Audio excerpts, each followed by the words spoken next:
Chapter 10. The Fear Phantom. From a lofty perch, Tarzan viewed the village of thatched huts across the intervening plantation.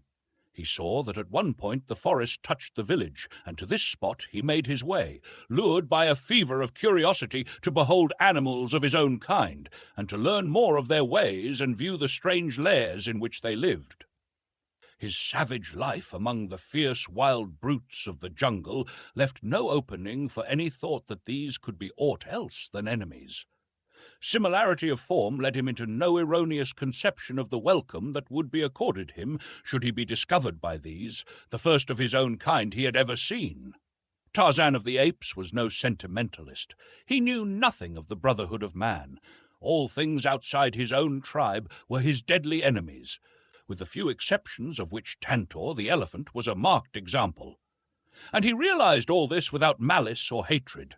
To kill was the law of the wild world he knew. Few were his primitive pleasures, but the greatest of these was to hunt and kill, and so he accorded to others the right to cherish the same desires as he, even though he himself might be the object of their hunt. His strange life had left him neither morose nor bloodthirsty. That he joyed in killing, and that he killed with a joyous laugh upon his handsome lips, betokened no innate cruelty. He killed for food most often, but being a man, he sometimes killed for pleasure, a thing which no other animal does, for it has remained for man alone among all creatures to kill senselessly and wantonly for the mere pleasure of inflicting suffering and death. And when he killed for revenge or in self-defense, he did that also without hysteria, for it was a very business-like proceeding which admitted of no levity. So it was that now, as he cautiously approached the village of Mbonga, he was quite prepared either to kill or be killed should he be discovered. He proceeded with unwonted stealth, for Kulonga had taught him great respect for the little sharp splinters of wood which dealt death so swiftly and unerringly. At length he came to a great tree, heavy laden with thick foliage and loaded with pendant loops of giant creepers. From this almost impenetrable bower above the village he crouched, looking down upon the scene below him, wondering over every feature of this new, strange life. There were naked children running and playing in the village street. There were women grinding dried plantain in crude stone mortars, while others were fashioning cakes from the powdered flour. Out in the fields he could see still other women hoeing, weeding, or gathering. All wore strange protruding girdles of dried grass about their hips, and many were loaded with brass and copper anklets, armlets and bracelets. Around many a dusky neck hung curiously coiled strands of wire, while several were further ornamented by huge nose rings. Tarzan of the Apes looked with growing wonder at these strange creatures.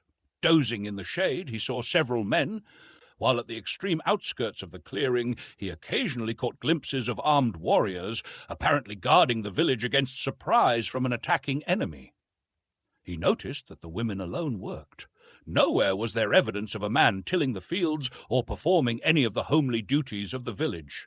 Finally, his eyes rested upon a woman directly beneath him.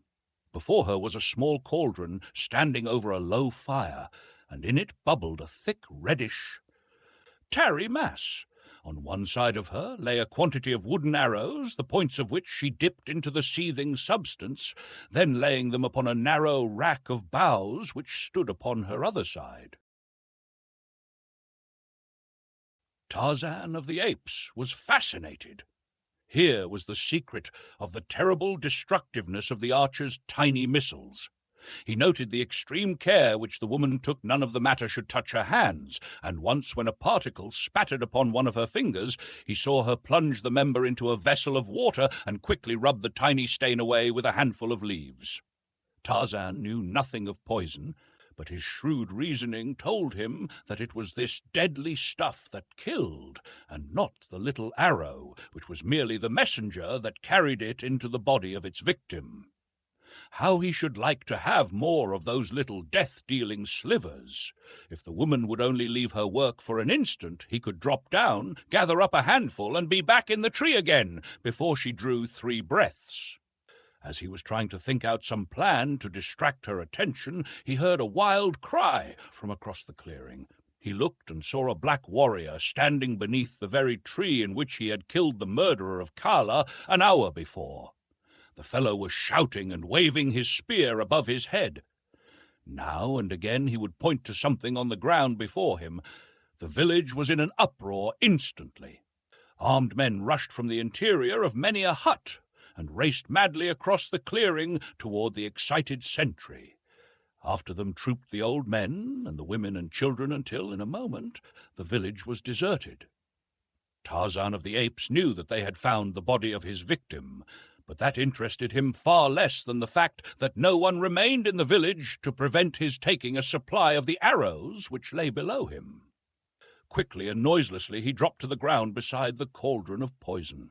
For a moment he stood motionless, his quick, bright eyes scanning the interior of the palisade. No one was in sight. His eyes rested upon the open doorway of a nearby hut. He would take a look within, thought Tarzan, and so, cautiously, he approached the low thatched building. For a moment he stood without, listening intently. There was no sound, and he glided into the semi-darkness of the interior. Weapons hung against the walls, long spears, strangely shaped knives, a couple of narrow shields. In the center of the room was a cooking pot, and at the far end a litter of dry grasses covered by woven mats, which evidently served the owners as beds and bedding. Several human skulls lay upon the floor. Tarzan of the Apes felt of each article, hefted the spears, smelled of them, for he saw largely through his sensitive and highly trained nostrils. He determined to own one of these long, pointed sticks, but he could not take one on this trip because of the arrows he meant to carry. As he took each article from the walls, he placed it in a pile in the center of the room. On top of all, he placed the cooking pot inverted, and on top of this he laid one of the grinning skulls, upon which he fastened the headdress of the dead Kulonga. Then he stood back, surveyed his work, and grinned. Tarzan of the Apes enjoyed a joke. But now he heard outside the sounds of many voices, and long mournful howls, and mighty wailing. He was startled. Had he remained too long? Quickly he reached the doorway and peered down the village street toward the village gate. The natives were not yet in sight, though he could plainly hear them approaching across the plantation. They must be very near. Like a flash he sprang across the opening to the pile of arrows. Gathering up all he could carry under one arm, he overturned the seething cauldron with a kick and disappeared into the foliage above, just as the first of the returning natives entered the gate at the far end of the village street. Then he turned to watch the proceeding below, poised like some wild bird, ready to take swift wing at the first sign of danger. The natives filed up the street, 4 of them bearing the dead body of Kulonga. Behind trailed the women, uttering strange cries and weird lamentation. On they came to the portals of Kulonga's hut, the very one in which Tarzan had wrought his depredations. Scarcely had 6 entered the building ere they came rushing out in wild, jabbering confusion. The others hastened to gather about. There was much excited gesticulating, pointing, and chattering. Then several of the warriors approached and peered within. Finally, an old fellow with many ornaments of metal about his arms and legs, and a necklace of dried human hands depending upon his chest, entered the hut. It was Mbonga, the king, father of Kulonga. For a few moments all was silent. Then Bongo emerged, a look of mingled wrath and superstitious fear writ upon his hideous countenance. He spoke a few words to the assembled warriors, and in an instant the men were flying through the little village, searching minutely every hut and corner within the palisades. Scarcely had the search commenced than the overturned cauldron was discovered, and with it the theft of the poisoned arrows. Nothing more they found, and it was a thoroughly awed and frightened group of savages which huddled around their king a few moments later. Mbonga could explain nothing of the strange events that had taken place. The finding of the still warm body of Kulonga, on the very verge of their fields and within easy earshot of the village, knifed and stripped at the door of his father's home, was in itself sufficiently mysterious, but these last awesome discoveries within the village, within the dead Kulonga's own hut, filled their hearts with dismay, and conjured in their poor brains only the most frightful of superstitious explanations.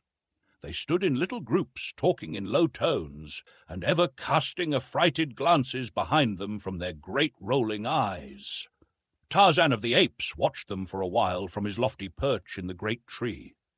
There was much in their demeanour which he could not understand, for of superstition he was ignorant, and of fear of any kind he had but a vague conception. The sun was high in the heavens. Tarzan had not broken fast this day, and it was many miles to where lay the toothsome remains of Horta the boar. So he turned his back upon the village of Mbonga and melted away into the leafy fastness of the forest. Chapter 11. King of the Apes. It was not yet dark when he reached the tribe, though he stopped to exhume and devour the remains of the wild boar he had cached the preceding day, and again to take Kulonga's bow and arrows from the treetop in which he had hidden them.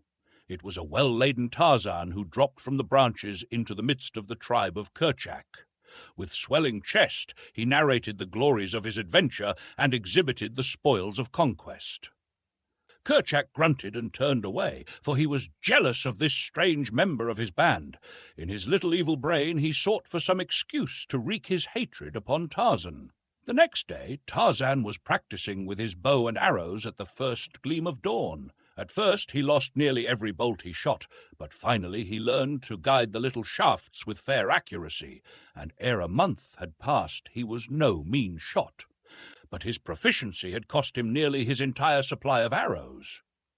The tribe continued to find the hunting good in the vicinity of the beach, and so Tarzan of the Apes varied his archery practice with further investigation of his father's choice, though little store of books. It was during this period that the young English lord found hidden in the back of one of the cupboards in the cabin a small metal box. The key was in the lock, and a few moments of investigation and experimentation were rewarded with the successful opening of the receptacle. In it he found a faded photograph of a smooth-faced young man, a golden locket studded with diamonds linked to a small gold chain, a few letters, and a small book. Tarzan examined these all minutely. The photograph he liked most of all, for the eyes were smiling, and the face was open and frank. It was his father. The locket, too, took his fancy, and he placed the chain about his neck in imitation of the ornamentation he had seen to be so common among the black men he had visited. The brilliant stones gleamed strangely against his smooth brown hide. The letters he could scarcely decipher, for he had learned little or nothing of script, so he put them back in the box with the photograph and turned his attention to the book. This was almost entirely filled with fine script, but while the little bugs were all familiar to him, their arrangement and the combinations in which they occurred were strange and entirely incomprehensible. Tarzan had long since learned the use of the dictionary, but much to his sorrow and perplexity, it proved of no avail to him in this emergency. Not a word of all that was writ in the book could he find, and so he put it back in the metal box, but with a determination to work out the mysteries of it later on. Little did he know that this book held between its covers the key to his origin, the answer to the strange riddle of his strange life. It was the diary of John Clayton, Lord Greystoke, kept in French, as had always been his custom. Tarzan replaced the box in the cupboard, but always thereafter he carried the features of the strong, smiling face of his father in his heart, and in his head a fixed determination to solve the mystery of the strange words in the little black book. At present he had more important business in hand, for his supply of arrows was exhausted, and he must needs journey to the black men's village and renew it. Early the following morning he set out, and travelling rapidly, he came before midday to the clearing. Once more he took up his position in the great tree, and, as before, he saw the women in the fields, and the village street, and the cauldron of bubbling poison directly beneath him. For hours he lay awaiting his opportunity to drop down unseen and gather up the arrows for which he had come, but nothing now occurred to call the villagers away from their homes. The day wore on, and still Tarzan of the Apes crouched above the unsuspecting woman at the cauldron. Presently the workers in the fields returned. The hunting warriors emerged from the forest, and when all were within the palisade, the gates were closed and barred. Many cooking pots were now in evidence about the village. Before each hut, a woman presided over a boiling stew, while little cakes of plantain and cassava puddings were to be seen on every hand. Suddenly there came a hail from the edge of the clearing. Tarzan looked. It was a party of belated hunters returning from the north, and among them they half led, half carried a struggling animal. As they approached the village, the gates were thrown open to admit them, and then, as the people saw the victim of the chase, a savage cry rose to the heavens, for the quarry was a man. As he was dragged, still resisting, into the village street, the women and children set upon him with sticks and stones, and Tarzan of the ape, young and savage beast of the jungle, wondered at the cruel brutality of his own kind. Sheeta, the leopard, alone of all the jungle folk, tortured his prey. The ethics of all the others meted a quick and merciful death to their victims. Tarzan had learned from his books, but scattered fragments of the ways of human beings. When he had followed Kulonga through the forest, he had expected to come to a city of strange houses on wheels, puffing clouds of black smoke from a huge tree stuck in the roof of one of them, or to a sea covered with mighty floating buildings, which he had learned were called variously ships and boats and steamers and craft. He had been sorely disappointed with the poor little village of the blacks, hidden away in his own jungle, and with not a single house as large as his own cabin upon the distant beach. He saw that these people were more wicked than his own apes, and as savage and cruel as Sabor herself. Tarzan began to hold his own kind in low esteem. Now they had tied their poor victim to a great post near the center of the village, directly before Mbonga's hut, and here they formed a dancing, yelling circle of warriors about him, alive with flashing knives and menacing spears. In a larger circle squatted the women, yelling and beating upon drums. It reminded Tarzan of the Dum-Dum, and so he knew what to expect. He wondered if they would spring upon their meat while it was still alive. The apes did not do such things as that. The circle of warriors about the cringing captive drew closer and closer to their prey as they danced in wild and savage abandon to the maddening music of the drums. Presently a spear reached out and pricked the victim. It was the signal for 50 others. Eyes, ears, arms, and legs were pierced. Every inch of the poor, writhing body that did not cover a vital organ became the target of the cruel lancers. The women and children shrieked their delight. The warriors licked their hideous lips in anticipation of the feast to come, and vied with one another in the savagery and loathsomeness of the cruel indignities with which they tortured the still conscious prisoner. Then it was that Tarzan of the Apes saw his chance. All eyes were fixed upon the thrilling spectacle at the stake. The light of day had given place to the darkness of a moonless night, and only the fires in the immediate vicinity of the orgy had been kept alight to cast a restless glow upon the restless scene. Gently the lithe boy dropped to the soft earth at the end of the village street. Quickly he gathered up the arrows, all of them this time, for he had brought a number of long fibers to bind them into a bundle. Without haste he wrapped them securely, and then, ere he turned to leave, the devil of capriciousness entered his heart. He looked about for some hint of a wild prank to play upon these strange, grotesque creatures, that they might be again aware of his presence among them. Dropping his bundle of arrows at the foot of the tree, Tarzan crept among the shadows at the side of the street, until he came to the same hut he had entered on the occasion of his first visit. Inside all was darkness, but his groping hands soon found the object for which he sought, and without further delay he turned again toward the door. He had taken but a step, however, ere his quick ear caught the sound of approaching footsteps immediately without. In another instant the figure of a woman darkened the entrance of the hut. Tarzan drew back silently to the far wall, and his hand sought the long, keen hunting knife of his father. The woman came quickly to the center of the hut. There she paused for an instant, feeling about with her hands for the thing she sought. Evidently it was not in its accustomed place, for she explored ever nearer and nearer the wall where Tarzan stood. So close was she now that the ape-man felt the animal warmth of her naked body. Up went the hunting knife, and then the woman turned to one side, and soon a guttural "ah" proclaimed that her search had at last been successful. Immediately she turned and left the hut, and as she passed through the doorway, Tarzan saw that she carried a cooking pot in her hand. He followed closely after her, and as he reconnoitered from the shadows of the doorway, he saw that all the women of the village were hastening to and from the various huts with pots and kettles. These they were filling with water and placing over a number of fires near the stake where the dying victim now hung, an inert and bloody mass of suffering. Choosing a moment when none seemed near, Tarzan hastened to his bundle of arrows beneath the great tree at the end of the village street. As on the former occasion, he overthrew the cauldron before leaping, sinuous and cat-like, into the lower branches of the forest giant. Silently he climbed to a great height until he found a point where he could look through a leafy opening upon the scene beneath him. The women were now preparing the prisoner for their cooking pots, while the men stood about resting after the fatigue of their mad revel. Comparative quiet reigned in the village. Tarzan raised aloft the thing he had pilfered from the hut, and with aim made true by years of fruit and coconut throwing, launched it toward the group of savages. Squarely among them it fell, striking one of the warriors full upon the head and felling him to the ground.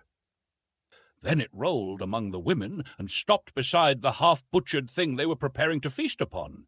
All gazed in consternation at it for an instant, and then, with one accord, broke and ran for their huts. It was a grinning human skull that looked up at them from the ground. The dropping of the thing out of the open sky was a miracle well aimed to work upon their superstitious fears. Thus Tarzan of the Apes left them filled with terror at this new manifestation of the presence of some unseen and unearthly evil power which lurked in the forest about their village.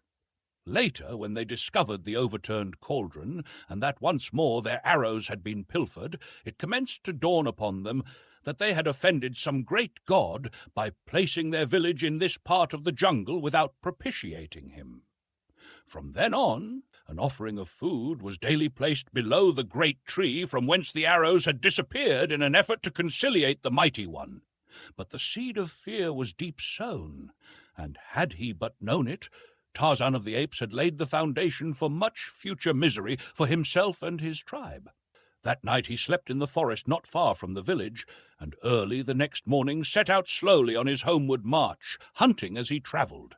Only a few berries and an occasional grub-worm rewarded his search, and he was half famished when, looking up from a log he had been rooting beneath, he saw Sabor, the lioness, standing in the center of the trail, not 20 paces from him. The great yellow eyes were fixed upon him with a wicked and baleful gleam, and the red tongue licked the longing lips as Sabor crouched, worming her stealthy way with belly flattened against the earth. Tarzan did not attempt to escape. He welcomed the opportunity for which, in fact, he had been searching for days past, now that he was armed with something more than a rope of grass. Quickly he unslung his bow and fitted a well-daubed arrow, and as Sabor sprang, the tiny missile leaped to meet her in mid-air. At the same instant, Tarzan of the Apes jumped to one side, and as the great cat struck the ground beyond him, another death-tipped arrow sunk deep into Sabor's loin. With a mighty roar, the beast turned and charged once more, only to be met with a third arrow full in one eye. But this time she was too close to the ape-man for the latter to sidestep the onrushing body. Tarzan of the Apes went down beneath the great body of his enemy, but with gleaming knife drawn and striking home. For a moment they lay there, and then Tarzan realized that the inert mass lying upon him was beyond power ever again to injure man or ape. With difficulty he wriggled from beneath the great weight, and as he stood erect and gazed down upon the trophy of his skill, a mighty wave of exultation swept over him. With swelling breast, he placed a foot upon the body of his powerful enemy, and throwing back his fine young head, roared out the awful challenge of the victorious bull-ape. The forest echoed to the savage and triumphant paean. Birds fell still, and the larger animals and beasts of prey slunk stealthily away, for few there were of all the jungle who sought for trouble with the great anthropoids. And in London, another Lord Greystoke was speaking to his kind in the House of Lords, but none trembled at the sound of his soft voice.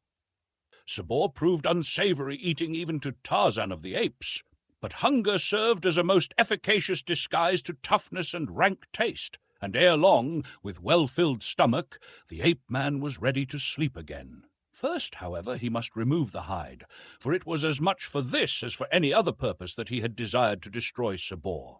Deftly he removed the great pelt, for he had practised often on smaller animals. When the task was finished, he carried his trophy to the fork of a high tree, and there, curling himself securely in a crotch, he fell into deep and dreamless slumber.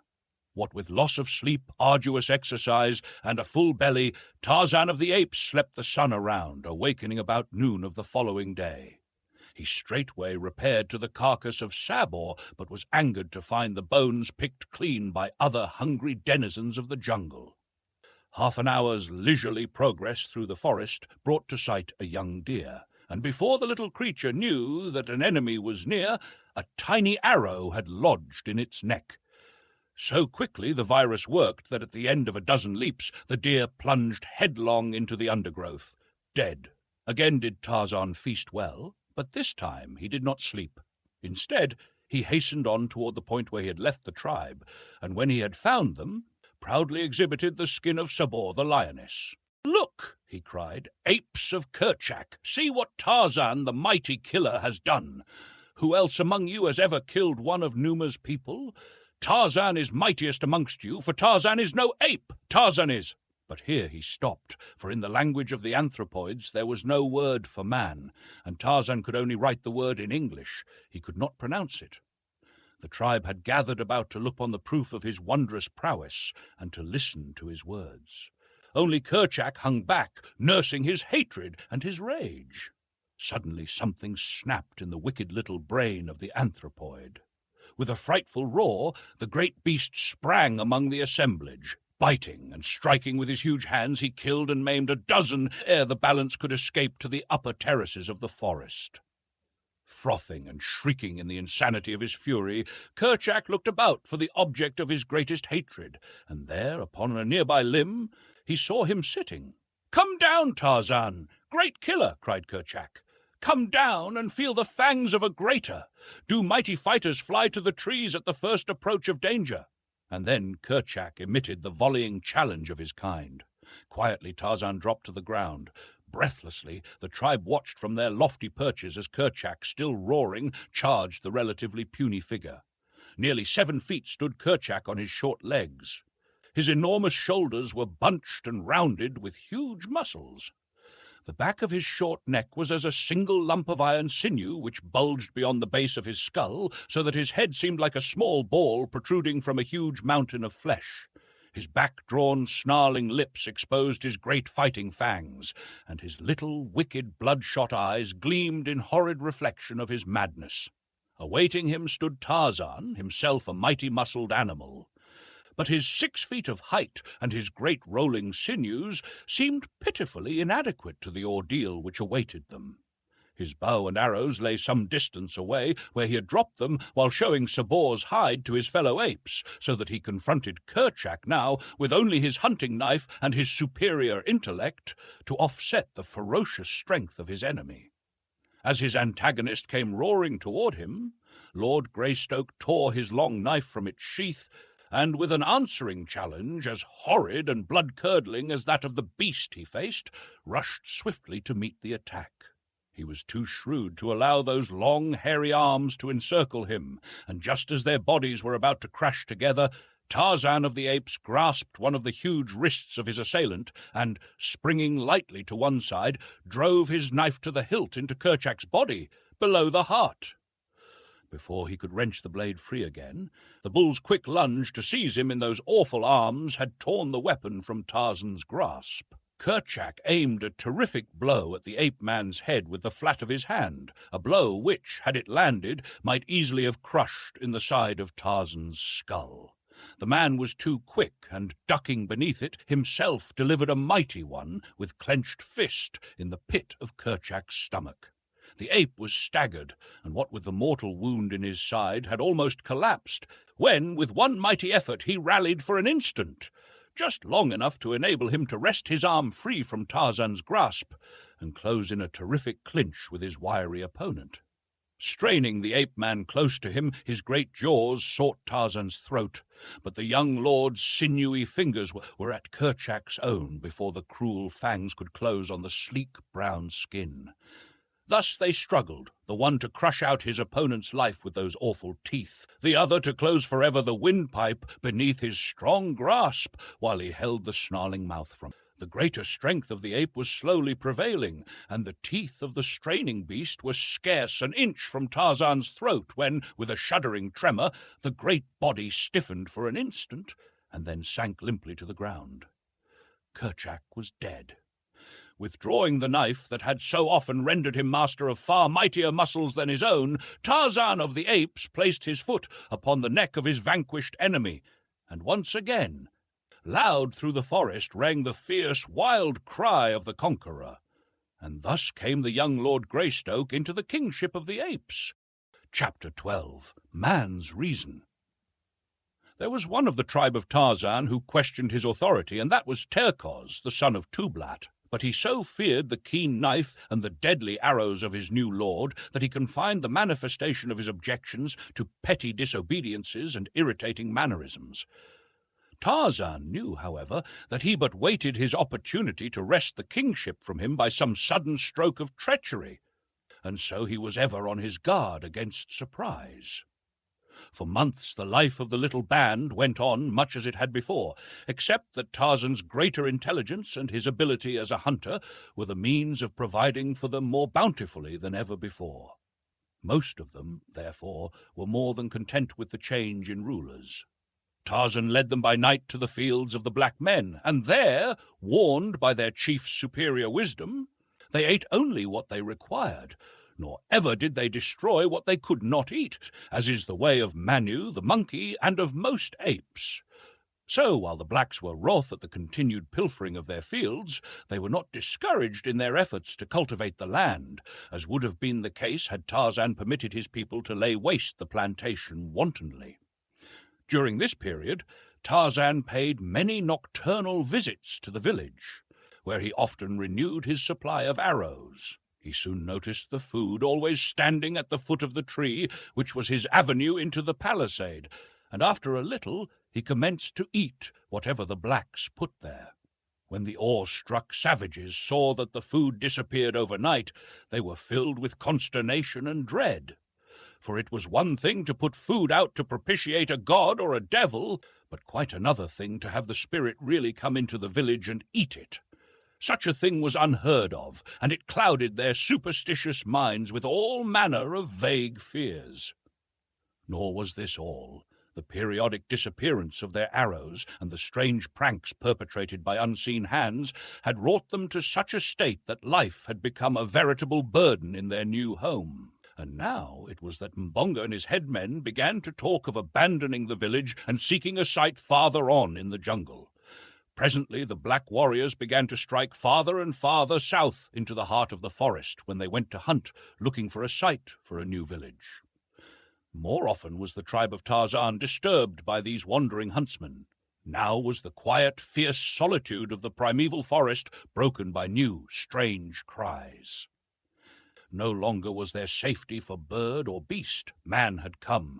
Other animals passed up and down the jungle by day and by night, fierce, cruel beasts, but their weaker neighbors only fled from their immediate vicinity to return again when the danger was past. With man it is different. When he comes, many of the larger animals instinctively leave the district entirely, seldom if ever to return, and thus it has always been with the great anthropoids. They flee man as man flees a pestilence. For a short time the tribe of Tarzan lingered in the vicinity of the beach because their new chief hated the thought of leaving the treasured contents of the little cabin forever. But when one day a member of the tribe discovered the blacks in great numbers on the banks of a little stream that had been their watering place for generations, and in the act of clearing a space in the jungle and erecting many huts, the apes would remain no longer. And so Tarzan led them inland for many marches to a spot as yet undefiled by the foot of a human being. Once every moon, Tarzan would go swinging rapidly back through the swaying branches to have a day with his books and to replenish his supply of arrows. This latter task was becoming more and more difficult, for the blacks had taken to hiding their supply away at night in granaries and living huts. This necessitated watching by day on Tarzan's part to discover where the arrows were being concealed. Twice had he entered huts at night while the inmates lay sleeping upon their mats, and stolen the arrows from the very sides of the warriors. But this method he realized to be too fraught with danger, and so he commenced picking up solitary hunters with his long, deadly noose, stripping them of weapons and ornaments and dropping their bodies from a high tree into the village street during the still watches of the night. These various escapades again so terrorized the blacks that, had it not been for the monthly respite between Tarzan's visits, in which they had opportunity to renew hope that each fresh incursion would prove the last, they soon would have abandoned their new village. The blacks had not as yet come upon Tarzan's cabin on the distant beach, but the ape-man lived in constant dread that, while he was away with the tribe, they would discover and despoil his treasure. So it came that he spent more and more time in the vicinity of his father's last home, and less with the tribe. Presently the members of his little community began to suffer on account of his neglect, for disputes and quarrels constantly arose which only the king might settle peaceably. At last some of the older apes spoke to Tarzan on the subject, and for a month thereafter he remained constantly with the tribe. The duties of kingship among the anthropoids are not many or arduous. In the afternoon comes Thaka, possibly, to complain that old Mungo has stolen his new wife. Then must Tarzan summon all before him, and if he finds that the wife prefers her new lord, he commands that matters remain as they are, or possibly that Mungo give Thaka one of his daughters in exchange. Whatever his decision, the apes accept it as final and return to their occupations satisfied. Then comes Tana, shrieking and holding tight her side from which blood is streaming. Gunto, her husband, has cruelly bitten her, and Gunto, summoned, says that Tana is lazy and will not bring him nuts and beetles or scratch his back for him. So Tarzan scolds them both and threatens Gunto with a taste of the death-bearing slivers if he abuses Tana further, and Tana, for her part, is compelled to promise better attention to her wifely duties. And so it goes. Little family differences for the most part, which, if left unsettled, would result finally in greater factional strife and the eventual dismemberment of the tribe. But Tarzan tired of it, as he found that kingship meant the curtailment of his liberty. He longed for the little cabin and the sun-kissed sea, for the cool interior of the well-built house, and for the never-ending wonders of the many books. As he had grown older, he found that he had grown away from his people. Their interests and his were far removed. They had not kept pace with him, nor could they understand aught of the many strange and wonderful dreams that passed through the active brain of their human king. So limited was their vocabulary that Tarzan could not even talk with them of the many new truths and the great fields of thought that his reading had opened up before his longing eyes, or make known ambitions which stirred his soul. Among the tribe he no longer had friends as of old. A little child may find companionship in many strange and simple creatures, but to a grown man there must be some semblance of equality in intellect as the basis for agreeable association.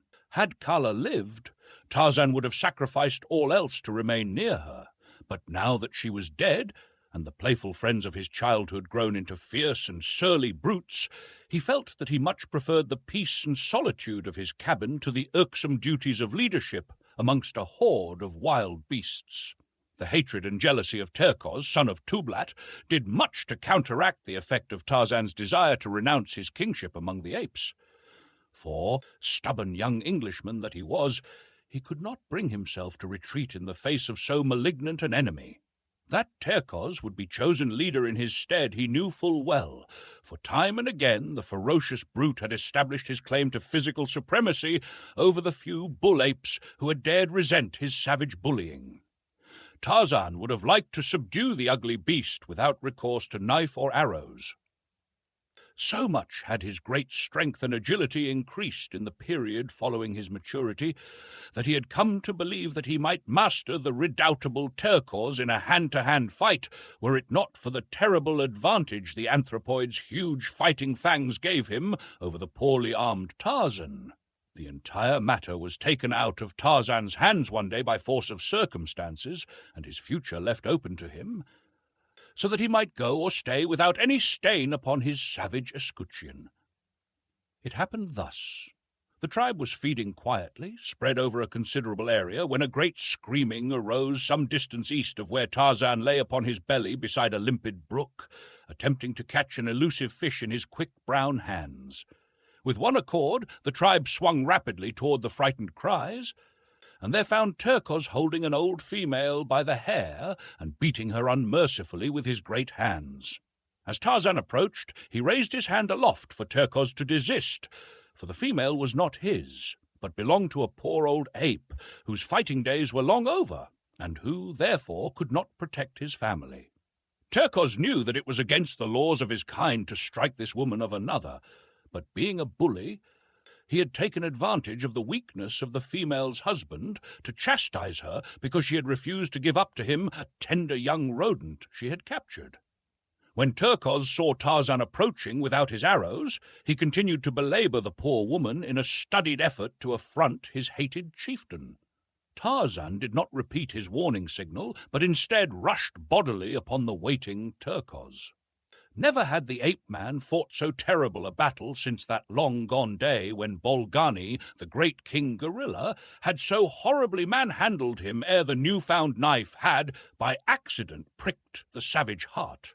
Tarzan's knife on the present occasion but barely offset the gleaming fangs of Turcos, and what little advantage the ape had over the man in brute strength was almost balanced by the latter's wonderful quickness and agility. In the sum total of their points, however, the anthropoid had a shade the better of the battle, and had there been no other personal attribute to influence the final outcome, Tarzan of the Apes, the young Lord Greystoke, would have died as he had lived, an unknown savage beast in equatorial Africa. But there was that which had raised him far above his fellows of the jungle, that little spark which spells the whole vast difference between man and brute: reason. This it was which saved him from death beneath the iron muscles and tearing fangs of Turcos.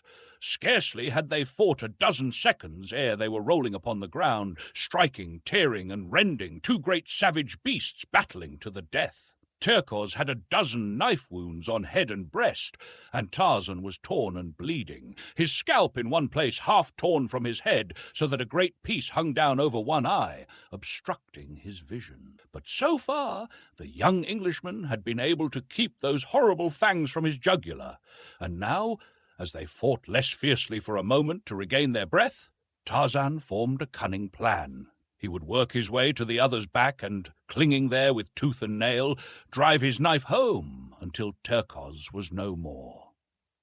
The maneuver was accomplished more easily than he had hoped, for the stupid beast, not knowing what Tarzan was attempting, made no particular effort to prevent the accomplishment of the design. But when, finally, he realized that his antagonist was fastened to him where his teeth and fists alike were useless against him, Turcos hurled himself about upon the ground so violently that Tarzan could but cling desperately to the leaping, turning, twisting body, and ere he had struck a blow, the knife was hurled from his hand by a heavy impact against the earth, and Tarzan found himself defenseless.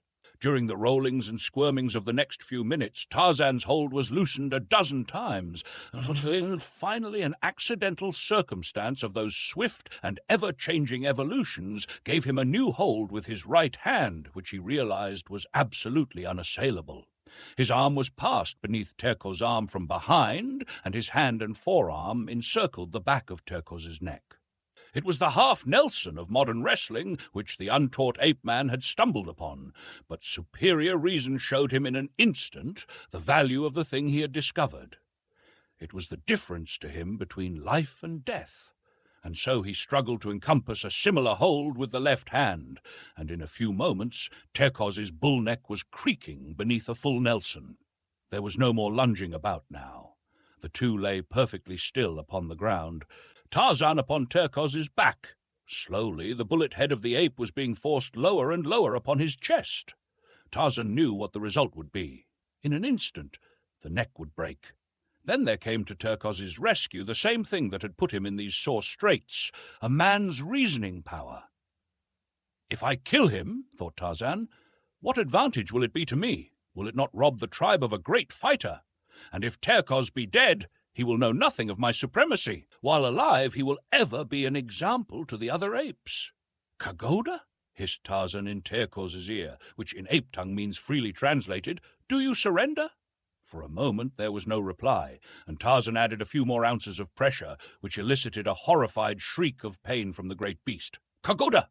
repeated Tarzan. "Kagoda!" cried Terkoz. "Listen," said Tarzan, easing up a trifle, but not releasing his hold. "I am Tarzan, king of the apes, mighty hunter, mighty fighter. In all the jungle there is none so great. You have said Kagoda to me. All the tribe have heard. Quarrel no more with your king or your people, for next time I shall kill you.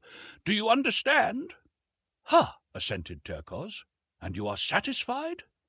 "Ha!" said the ape.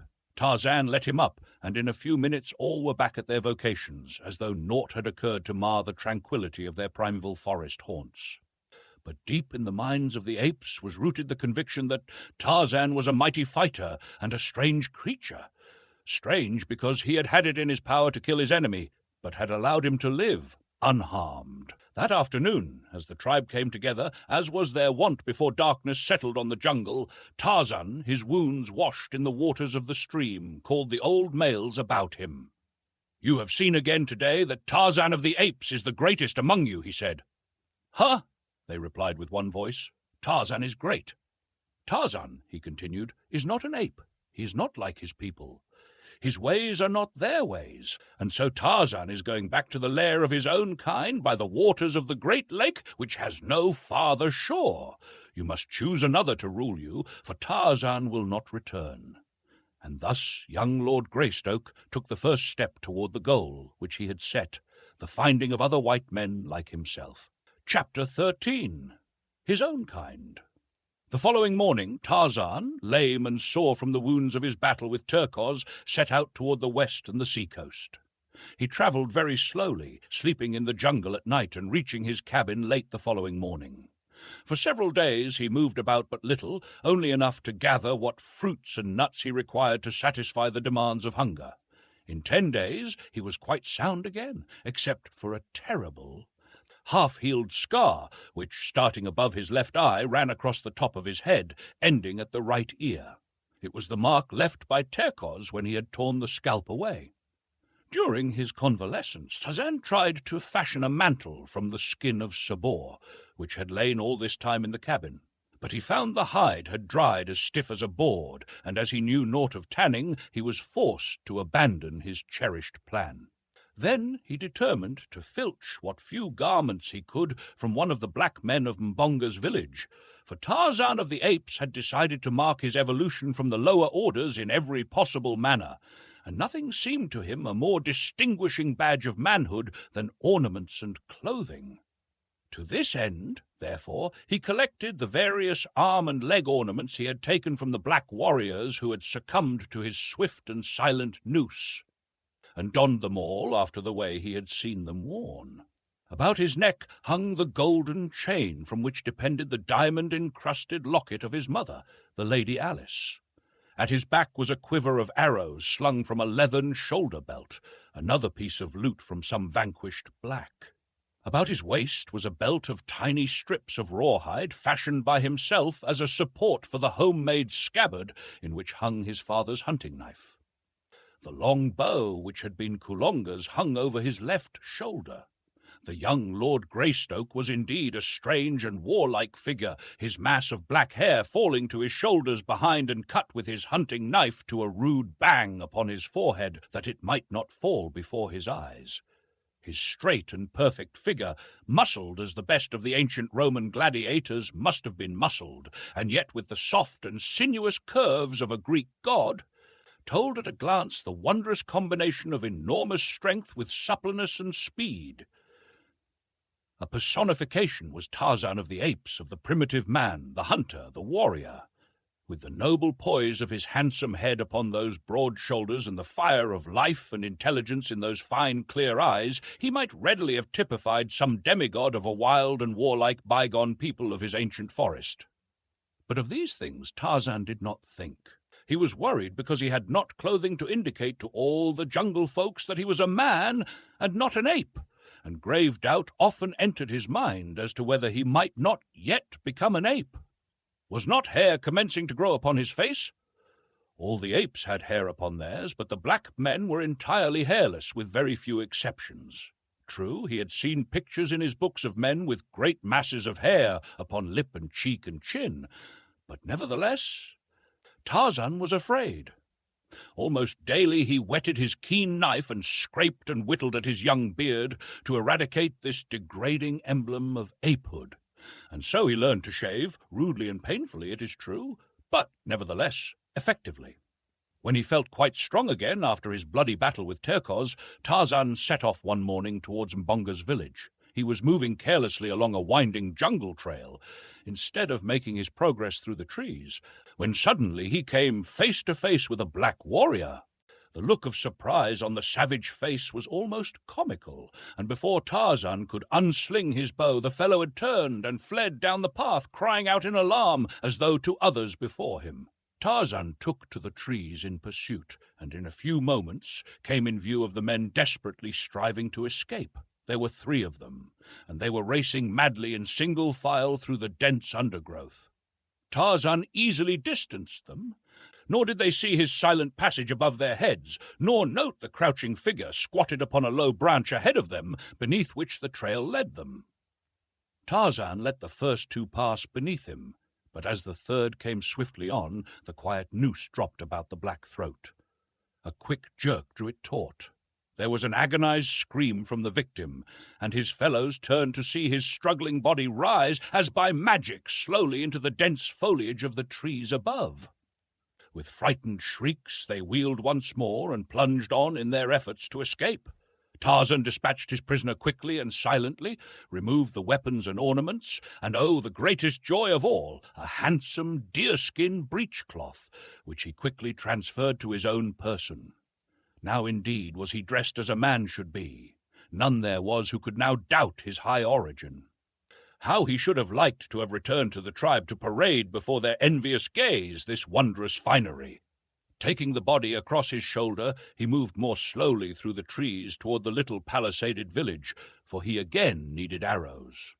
As he approached quite close to the enclosure, he saw an excited group surrounding the 2 fugitives, who, trembling with fright and exhaustion, were scarce able to recount the uncanny details of their adventure.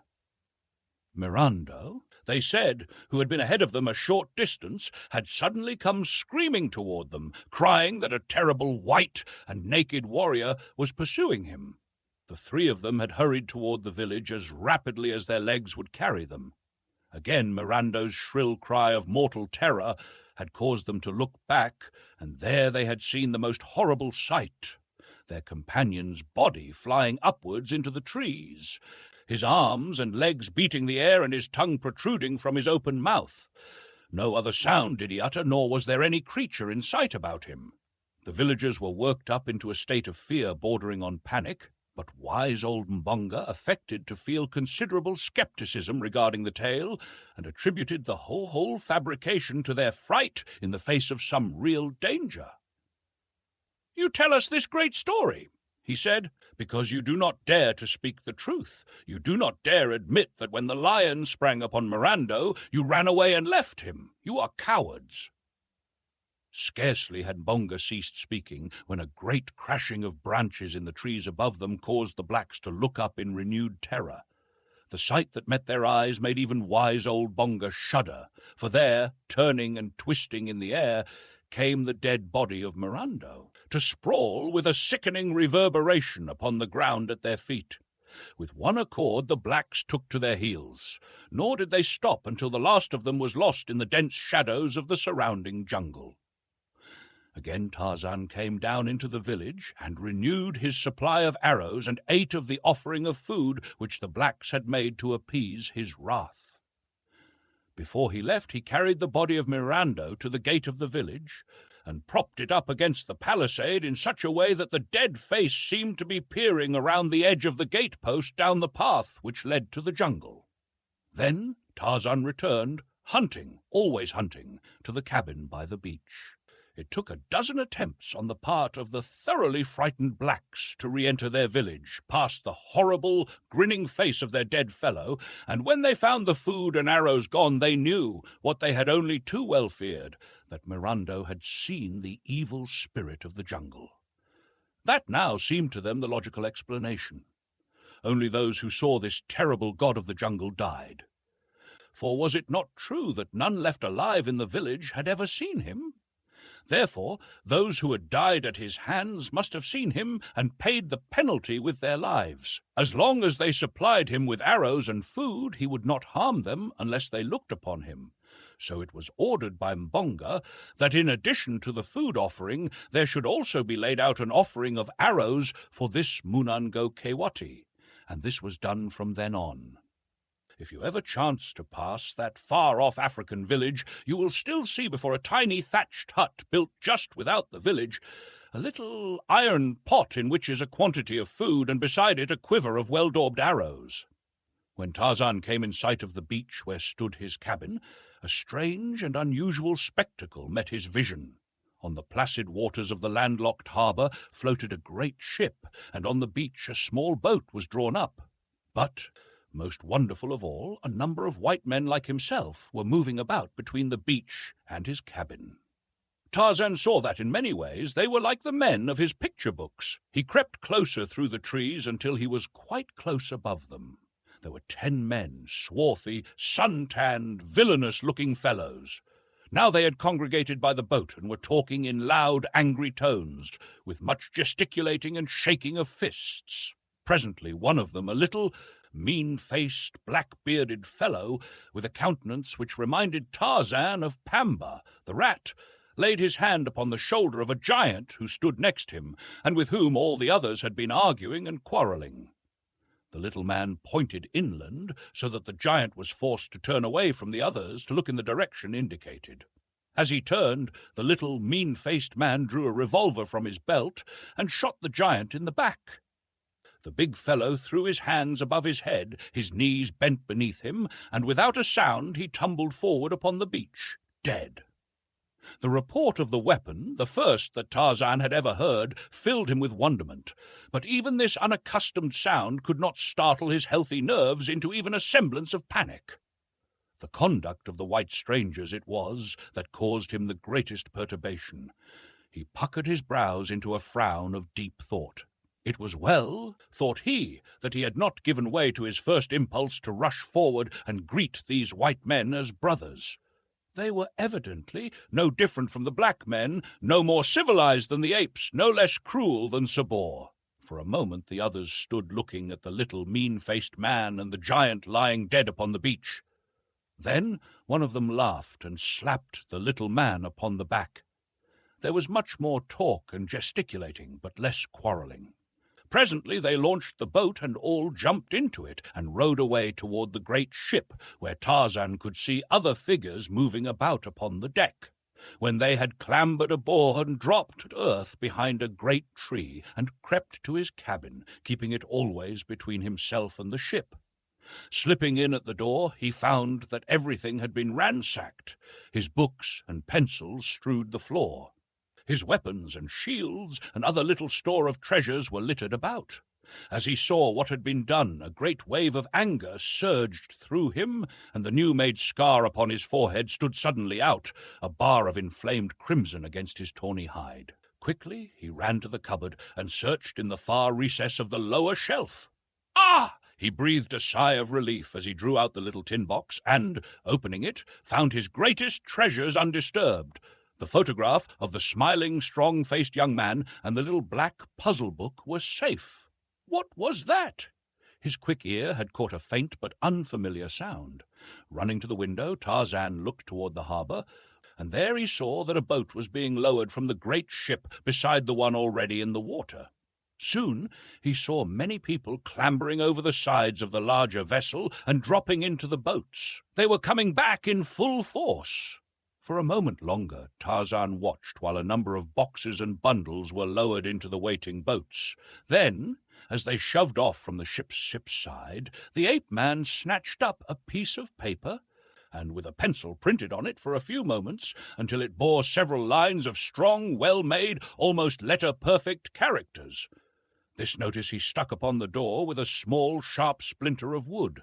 Then, gathering up his precious tin box, his arrows, and as many bows and spears as he could carry, he hastened through the door and disappeared into the forest. When the two boats were beached upon the silvery sand, it was a strange assortment of humanity that clambered ashore. Some 20 souls in all there were, 15 of them rough and villainous-appearing seamen. The others of the party were of different stamp. One was an elderly man with white hair and large-rimmed spectacles. His slightly stooped shoulders were draped in an ill-fitting, though immaculate, frock-coat, and a shiny silk hat added to the incongruity of his garb in an African jungle. The second member of the party to land was a tall young man in white ducks, while directly behind came another elderly man with a very high forehead and a fussy, excitable manner. After these came a huge negress clothed like Solomon as to colours. Her great eyes rolled in evident terror, first toward the jungle, and then toward the cursing band of sailors who were removing the bales and boxes from the boats. The last member of the party to disembark was a girl of about 19, and it was the young man who stood at the boat's prow to lift her high and dry upon land. She gave him a brave and pretty smile of thanks, but no words passed between them. In silence the party advanced toward the cabin. It was evident that whatever their intentions, all had been decided upon before they left the ship, and so they came to the door, the sailors carrying the boxes and bales, followed by the 5 who were of so different a class. The men put down their burdens, and then one caught sight of the notice which Tarzan had posted. "Ho, mates," he cried. "What's here? This sign was not posted an hour ago, or I'll eat the cook." The others gathered about, craning their necks over the shoulders of those before them, but as few of them could read at all, and then only after the most laborious fashion, one finally turned to the little old man of the top hat and frock-coat. "Hi, Professor," he called, "step forward and read the bloomin' notice." Thus addressed, the old man came slowly to where the sailors stood, followed by the other members of his party. Adjusting his spectacles, he looked for a moment at the placard, and then, turning away, strolled off muttering to himself. "Most remarkable! Most remarkable! Hi, old fossil!" cried the man who had first called on him for assistance. "Did you think we wanted of you to read the bloomin' notice to yourself? Come back here and read it out loud, you old barnacle." The old man stopped, and turning back, said, "Oh, yes, my dear sir, 1,000 pardons. It was quite thoughtless of me, yes, very thoughtless. Most remarkable, most remarkable." Again he faced the notice and read it through, and doubtless would have turned off again to ruminate upon it, had not the sailor grasped him roughly by the collar and howled into his ear, "Read it out loud, you blithering old idiot!" "Ah, yes, indeed," replied the professor softly, and adjusting his spectacles once more, he read aloud, "This is the house of Tarzan, the killer of beasts and many black men. Do not harm the things which are Tarzan's. Tarzan watches." "Tarzan of the Apes! Who the devil is Tarzan?" cried the sailor who had before spoken. "He evidently speaks English," said the young man. "But what does Tarzan of the Apes mean?" cried the girl. "I do not know, Miss Porter," replied the young man, "unless we have discovered a runaway simian from the London Zoo who has brought back a European education to his jungle home. What do you make of it, Professor Porter?" he added, turning to the old man. Professor Archimedes Q. Porter adjusted his spectacles. "Ah, yes, indeed, most remarkable, said the professor. "But I can add nothing further to what I have already remarked in elucidation of this truly momentous occurrence." And the professor turned slowly in the direction of the jungle. "But, Papa," cried the girl, "you haven't said anything about it yet." "Tut, child, tut," responded Professor Porter in a kindly and indulgent tone. "Do not trouble your pretty head with such weighty and abstruse problems." And again he wandered slowly off in still another direction, his eyes bent upon the ground at his feet, his hands clasped behind him beneath the flowing tails of his coat. "I reckon the daffy old bounder don't know no more'n we do about it," growled the rat-faced sailor. "Keep a civil tongue in your head," cried the young man, his face paling in anger at the insulting tone of the sailor. "You've murdered our officers and robbed us. We are absolutely in your power, but you'll treat Professor Porter and Miss Porter with respect, or I'll break that vile neck of yours with my bare hands, guns or no guns." And the young fellow stepped so close to the rat-faced sailor that the latter, though he bore 2 revolvers and a villainous-looking knife in his belt, slunk back abashed. "You damned coward!" cried the young man. "You'd never dare shoot a man until his back was turned. You don't dare shoot me even then." And he deliberately turned his back full upon the sailor and walked nonchalantly away as if to put him to the test. The sailor's hand crept slyly to the butt of one of his revolvers. His wicked eyes glared vengefully at the retreating form of the young Englishman. The gaze of his fellows was upon him, but still he hesitated. At heart, he was even a greater coward than Mr. William Cecil Clayton had imagined. 2 keen eyes had watched every move of the party from the foliage of a nearby tree. Tarzan had seen the surprise caused by his notice, and while he could understand nothing of the spoken language of these strange people, their gestures and facial expressions told him much. The act of the little rat-faced sailor in killing one of his comrades had aroused a strong dislike in Tarzan. And now that he saw him quarrelling with the fine-looking young man, his animosity was still further stirred. Tarzan had never seen the effects of a firearm before, though his books had taught him something of them, but when he saw the rat-faced one fingering the butt of his revolver, he thought of the scene he had witnessed so short a time before, and naturally expected to see the young man murdered as had been the huge sailor earlier in the day. So Tarzan fitted a poisoned arrow to his bow and drew a bead upon the rat-faced sailor, but the foliage was so thick that he soon saw the arrow would be deflected by the leaves or some small branch, and instead he launched a heavy spear from his lofty perch. Clayton had taken but a dozen steps. The rat-faced sailor had half drawn his revolver. The other sailors stood watching the scene intently. Professor Porter had already disappeared into the jungle, whither he was being followed by the fussy Samuel T. Philander, his secretary and assistant. Esmeralda, the negress, was busy sorting her mistress' baggage from the pile of bales and boxes beside the cabin, and Miss Porter had turned away to follow Clayton, when something caused her to turn again toward the sailor. And then 3 things happened almost simultaneously. The sailor jerked out his weapon and leveled it at Clayton's back. Miss Porter screamed a warning, and a long, metal-shod spear shot like a bolt from above and passed entirely through the right shoulder of the rat-faced man. The revolver exploded harmlessly in the air, and the seaman crumpled up with a scream of pain and terror. Clayton turned and rushed back toward the scene. The sailors stood in a frightened group, with drawn weapons, peering into the jungle. The wounded man writhed and shrieked upon the ground. Clayton, unseen by any, picked up the fallen revolver and slipped it inside his shirt. Then he joined the sailors in gazing, mystified, into the jungle. "Who could it have been?" whispered Jane Porter, and the young man turned to see her standing, wide-eyed and wondering, close beside him. "I dare say Tarzan of the Apes is watching us all right," he answered in a dubious tone. "I wonder now who that spear was intended for. If for Snipes, then our ape friend is a friend indeed. By Jove, where are your father and Mr. Philander? There's someone or something in that jungle, and it's armed, whatever it is." "Ho, Professor! Mr. Philander!" young Clayton shouted. There was no response. "What's to be done, Miss Porter?" continued the young man, his face clouded by a frown of worry and indecision. "I can't leave you here alone with these cutthroats, and you certainly can't venture into the jungle with me. Yet someone must go in search of your father. He is more than apt to wandering off aimlessly, regardless of danger or direction, and Mr. Philander is only a trifle less impractical than he. You will pardon my bluntness, but our lives are all in jeopardy here, and when we get your father back, something must be done to impress upon him the dangers to which he exposes you as well as himself by his absent-mindedness." "I quite agree with you," replied the girl, "and I am not offended at all. Dear old Papa would sacrifice his life for me without an instant's hesitation, provided one could keep his mind on so frivolous a matter for an entire instant. There is only one way to keep him in safety, and that is to chain him to a tree. The poor dear is so impractical." "I have it!" suddenly exclaimed Clayton. "You can use a revolver, can't you?" "Yes. Why?"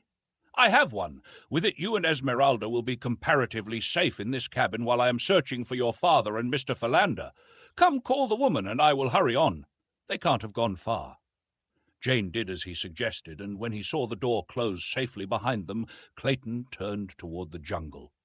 Some of the sailors were drawing the spear from their wounded comrade, and as Clayton approached, he asked if he could borrow a revolver from one of them while he searched the jungle for the professor. The rat-faced one, finding he was not dead, had regained his composure, and with a volley of oaths directed at Clayton, refused in the name of his fellows to allow the young man any firearms. This man, Snipes, had assumed the role of chief since he had killed their former leader, and so little time had elapsed that none of his companions had as yet questioned his authority. Clayton's only response was a shrug of the shoulders, but as he left them, he picked up the spear which had transfixed Snipes, and thus primitively armed, the son of the then Lord Greystoke strode into the dense jungle. Every few moments he called aloud the names of the wanderers. The watchers in the cabin by the beach heard the sound of his voice growing ever fainter and fainter, until at last it was swallowed up by the myriad noises of the primeval wood. When Professor Archimedes Q. Porter and his assistant, Samuel T. Philander, after much insistence on the part of the latter, had finally turned their steps toward camp, they were as completely lost in the wild and tangled labyrinth of the matted jungle as two human beings well could be, though they did not know it. It was by the merest caprice of fortune that they headed toward the west coast of Africa, instead of toward Zanzibar on the opposite side of the dark continent. When in a short time they reached the beach, only to find no camp in sight, Philander was positive that they were north of their proper destination, while, as a matter of fact, they were about 200 yards south of it. It never occurred to either of these impractical theorists to call aloud on the chance of attracting their friend's attention. Instead, with all the assurance that deductive reasoning from a wrong premise induces in one, Mr. Samuel T. Philander grasped Professor Archimedes Q. Porter firmly by the arm and hurried the weakly protesting old gentleman off in the direction of Cape Town, 1,500 miles to the south.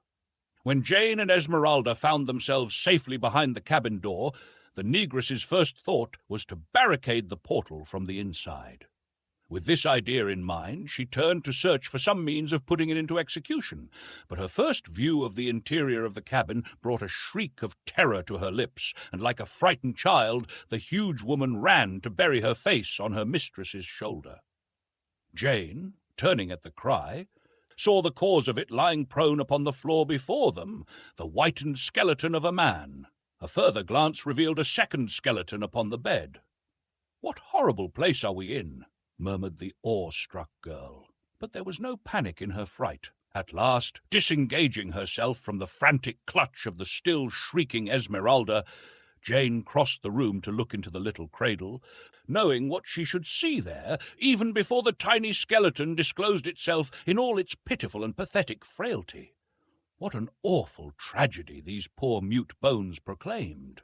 The girl shuddered at thought of the eventualities which might lie before herself and her friends in this ill-fated cabin, the haunt of mysterious, perhaps hostile beings.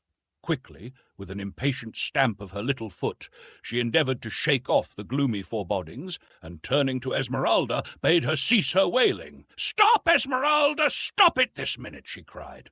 "You are only making it worse," she ended lamely, a little quiver in her own voice as she thought of the three men upon whom she depended for protection, wandering in the depth of that awful forest.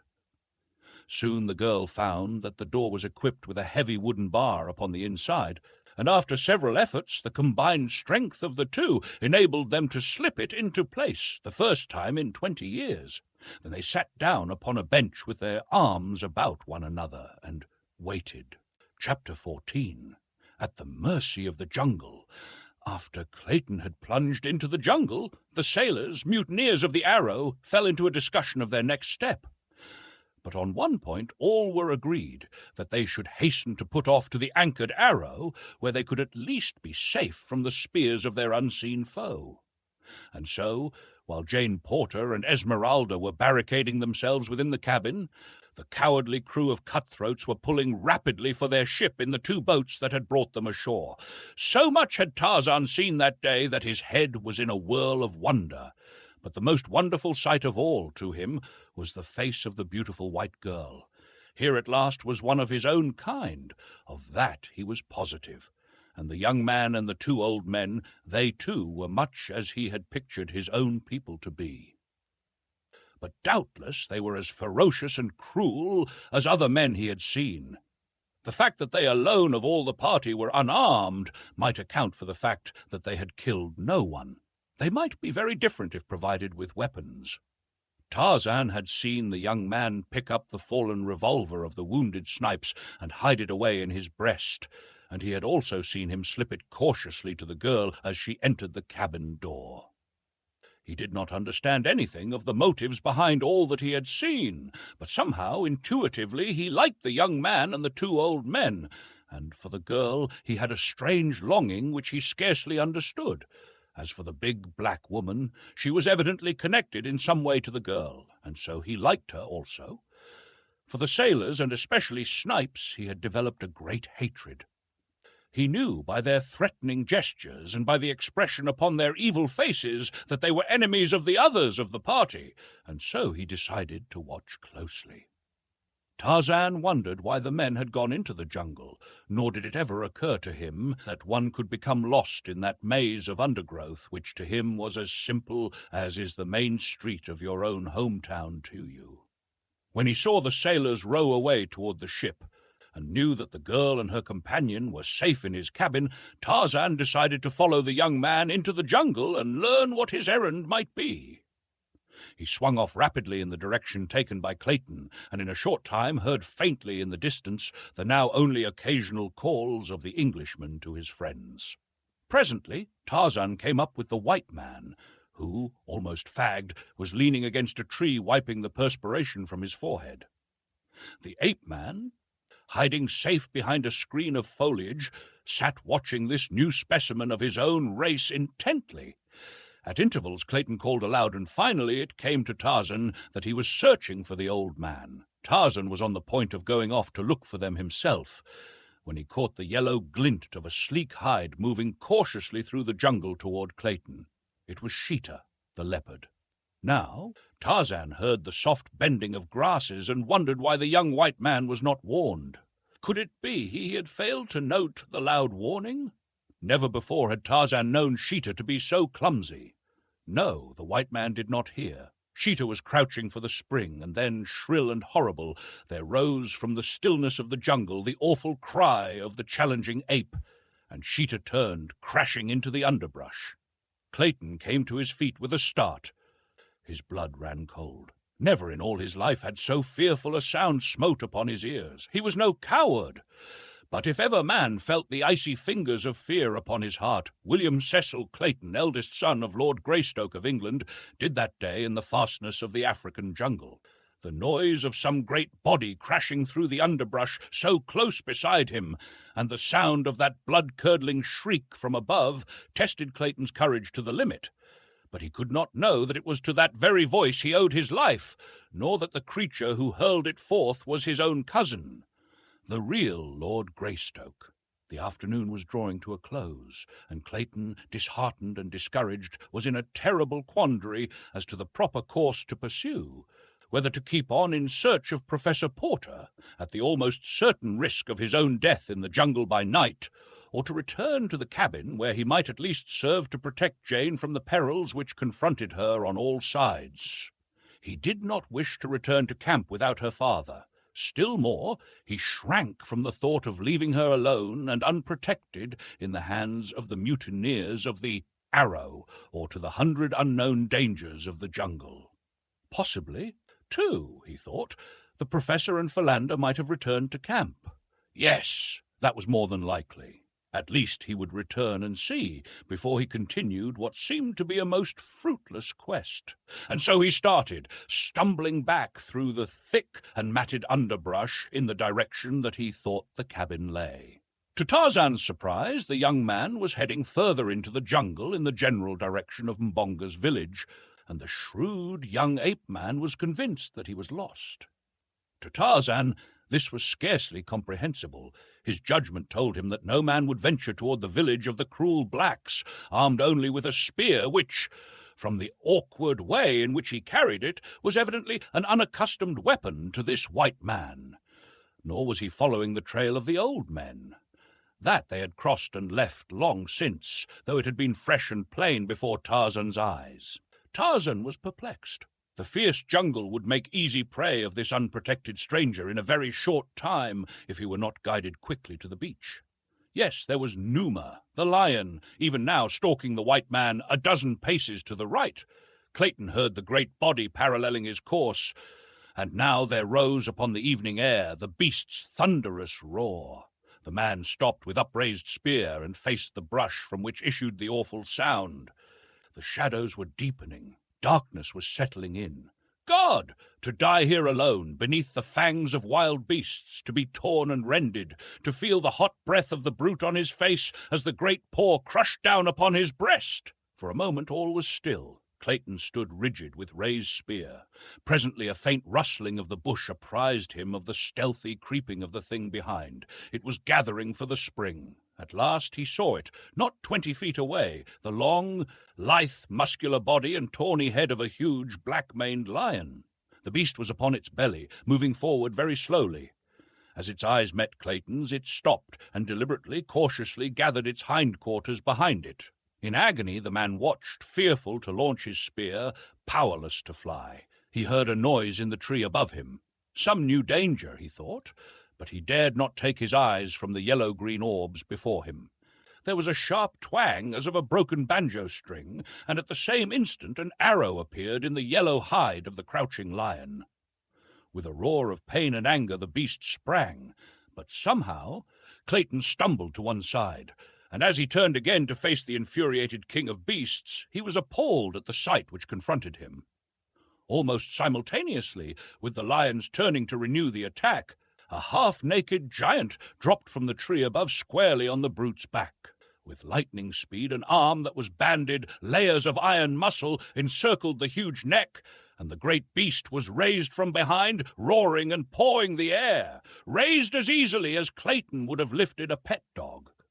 The scene he witnessed there in the twilight depths of the African jungle was burned forever into the Englishman's brain. The man before him was the embodiment of physical perfection and giant strength. Yet it was not upon these he depended in his battle with the great cat, for mighty as were his muscles, they were as nothing by comparison with Numa's. To his agility, to his brain, and to his long, keen knife he owed his supremacy. His right arm encircled the lion's neck, while the left hand plunged the knife time and again into the unprotected side behind the left shoulder. The infuriated beast, pulled up and backwards until he stood upon his hind legs, struggled impotently in this unnatural position. Had the battle been of a few seconds longer duration, the outcome might have been different, but it was all accomplished so quickly that the lion had scarce time to recover from the confusion of its surprise ere it sank lifeless to the ground. Then the strange figure which had vanquished it stood erect upon the carcass, and throwing back the wild and handsome head, gave out the fearsome cry which a few moments earlier had so startled Clayton. Before him he saw the figure of a young man, naked except for a loincloth and a few barbaric ornaments about arms and legs, on the breast a priceless diamond locket gleaming against a smooth brown skin. The hunting knife had been returned to its homely sheath, and the man was gathering up his bow and quiver from where he had tossed them when he leaped to attack the lion.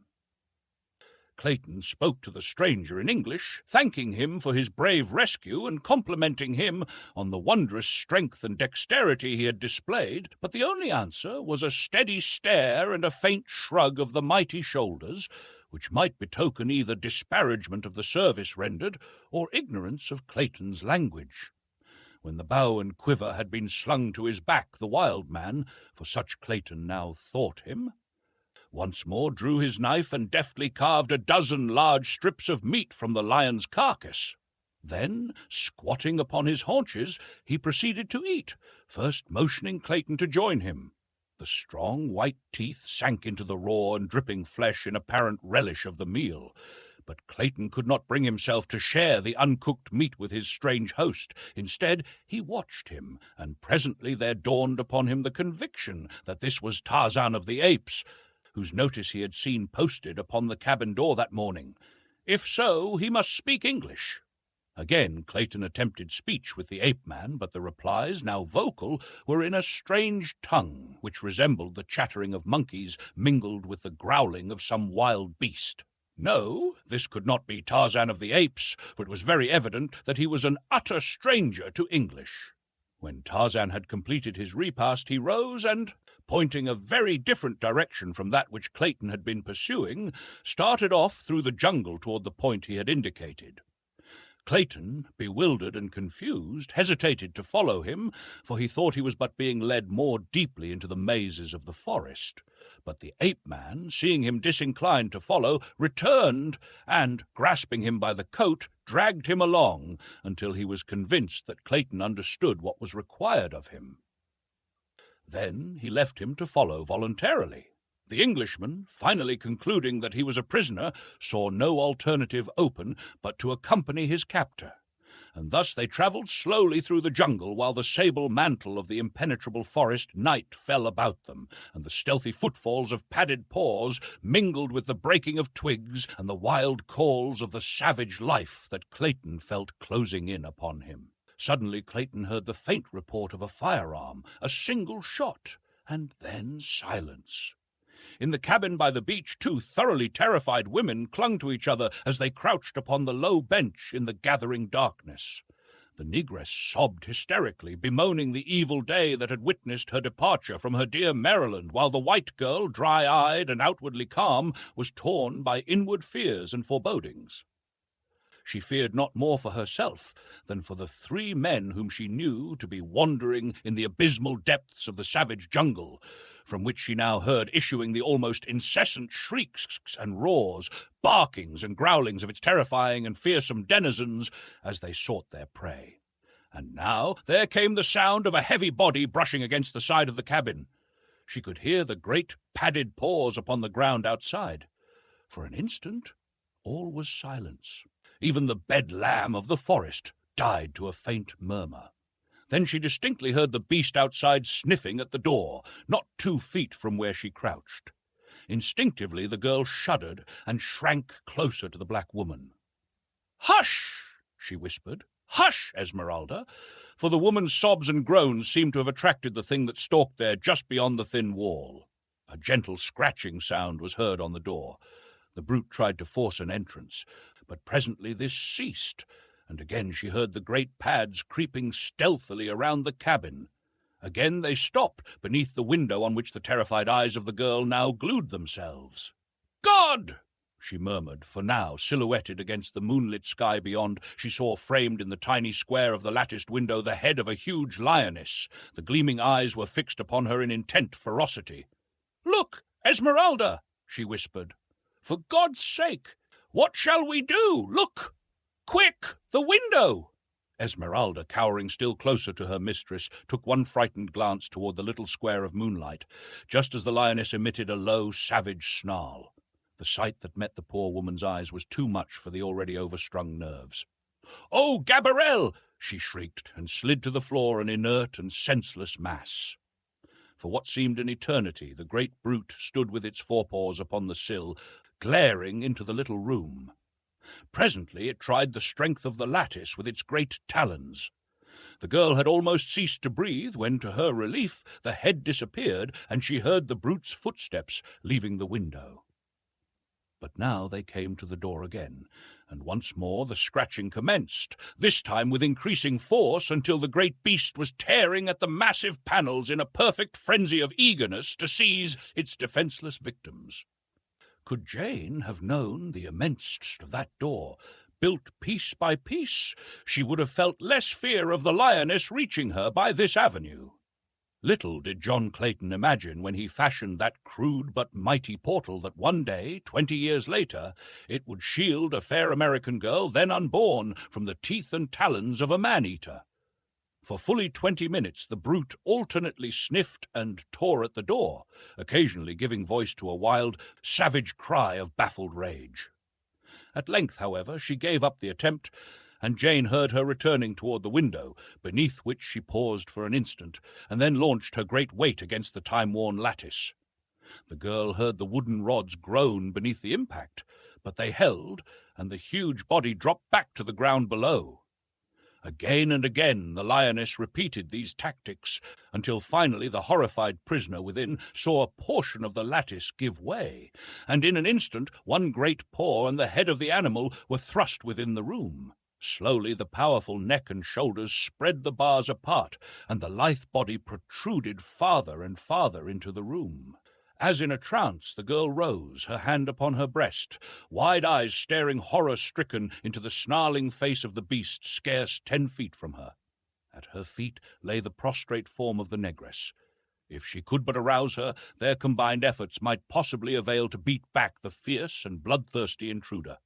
Jane stooped to grasp the black woman by the shoulder. Roughly she shook her. "Esmeralda! Esmeralda!" she cried. "Help me, or we are lost!" Esmeralda opened her eyes. The first object they encountered was the dripping fangs of the hungry lioness. With a horrified scream, the poor woman rose to her hands and knees, and in this position scurried across the room, shrieking, "Oh, Gabarel! Oh, Gabarel!" at the top of her lungs. Esmeralda weighed some 280 pounds, and her extreme haste, added to her extreme corpulency, produced a most amazing result when Esmeralda elected to travel on all fours. For a moment the lioness remained quiet, with intense gaze directed upon the flitting Esmeralda, whose goal appeared to be the cupboard, into which she attempted to propel her huge bulk. But as the shelves were but 9 or 10 inches apart, she only succeeded in getting her head in. Whereupon, with a final screech, which paled the jungle noises into insignificance, she fainted once again.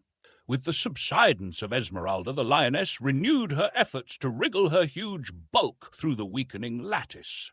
The girl, standing pale and rigid against the farther wall, sought with ever-increasing terror for some loophole of escape.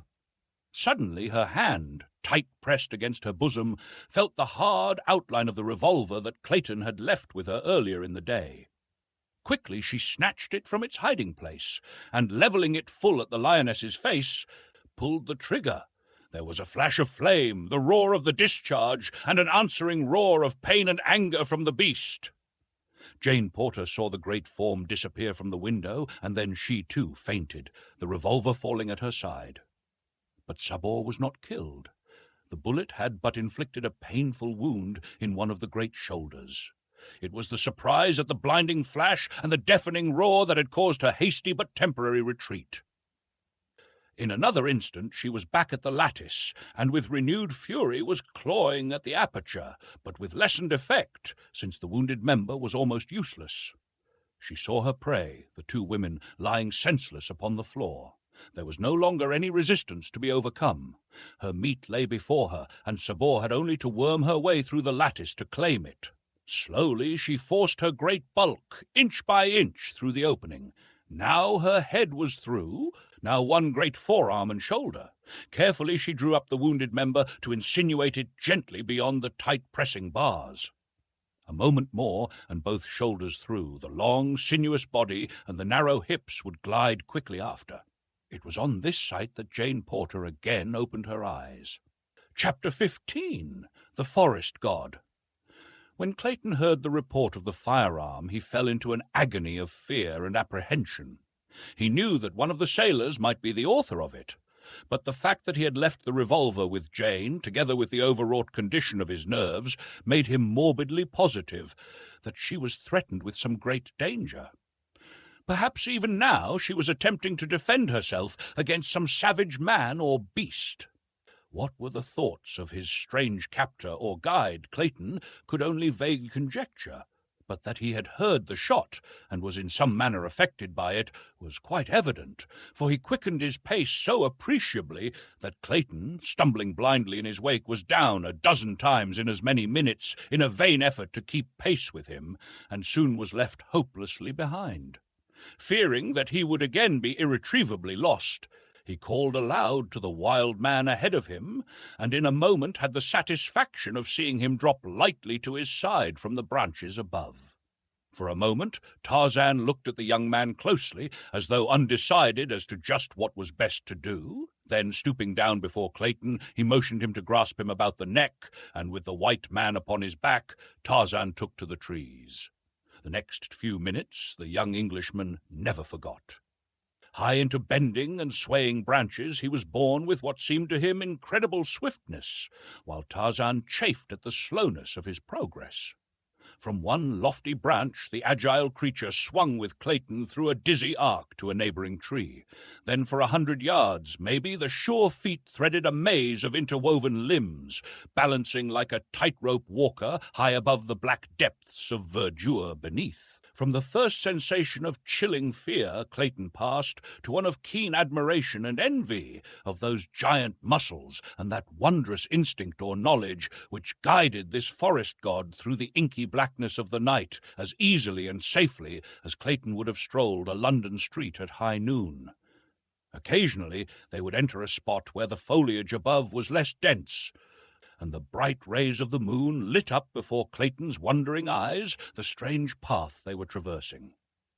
At such times the man fairly caught his breath at sight of the horrid depths below them, for Tarzan took the easiest way, which often led over 100 feet above the earth. And yet with all his seeming speed, Tarzan was in reality feeling his way with comparative slowness, searching constantly for limbs of adequate strength for the maintenance of this double weight. Presently they came to the clearing before the beach. Tarzan's quick ears had heard the strange sounds of Sabor's efforts to force her way through the lattice, and it seemed to Clayton that they dropped a straight 100 feet to earth, so quickly did Tarzan descend. Yet when they struck the ground it was with scarce a jar, and as Clayton released his hold on the ape-man, he saw him dart like a squirrel for the opposite side of the cabin. The Englishman sprang quickly after him, just in time to see the hind quarters of some huge animal about to disappear through the window of the cabin.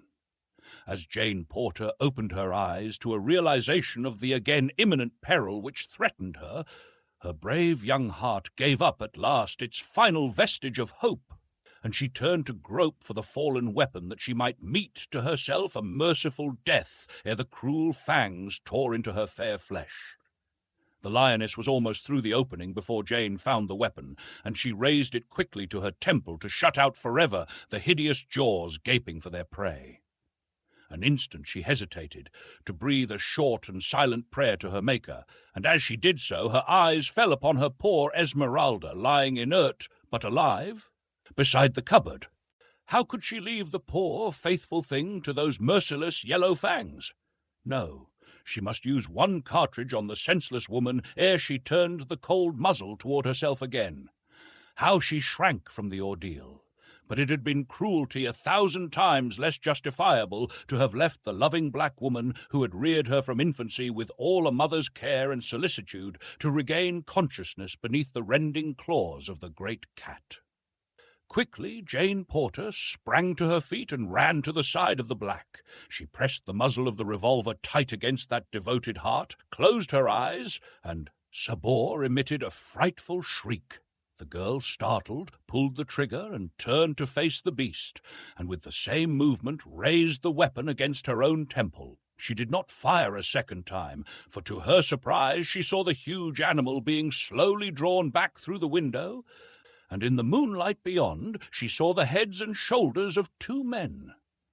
As Clayton rounded the corner of the cabin to behold the animal disappearing within, it was also to see the ape-man seize the long tail in both hands, and bracing himself with his feet against the side of the cabin, throw all his mighty strength into the effort to draw the beast out of the interior. Clayton was quick to lend a hand, but the ape-man jabbered to him in a commanding and peremptory tone, something which Clayton knew to be orders, though he could not understand them. At last, under their combined efforts, the great body was slowly dragged farther and farther outside the window, and then there came to Clayton's mind a dawning conception of the rash bravery of his companion's act. For a naked man to drag a shrieking, clawing man-eater forth from a window by the tail to save a strange white girl was indeed the last word in heroism. Insofar as Clayton was concerned, it was a very different matter, since the girl was not only of his own kind and race, but was the one woman in all the world whom he loved. Though he knew that the lioness would make short work of both of them, he pulled with a will to keep it from Jane Porter. And then he recalled the battle between this man and the great black-maned lion, which he had witnessed a short time before, and he commenced to feel more assurance.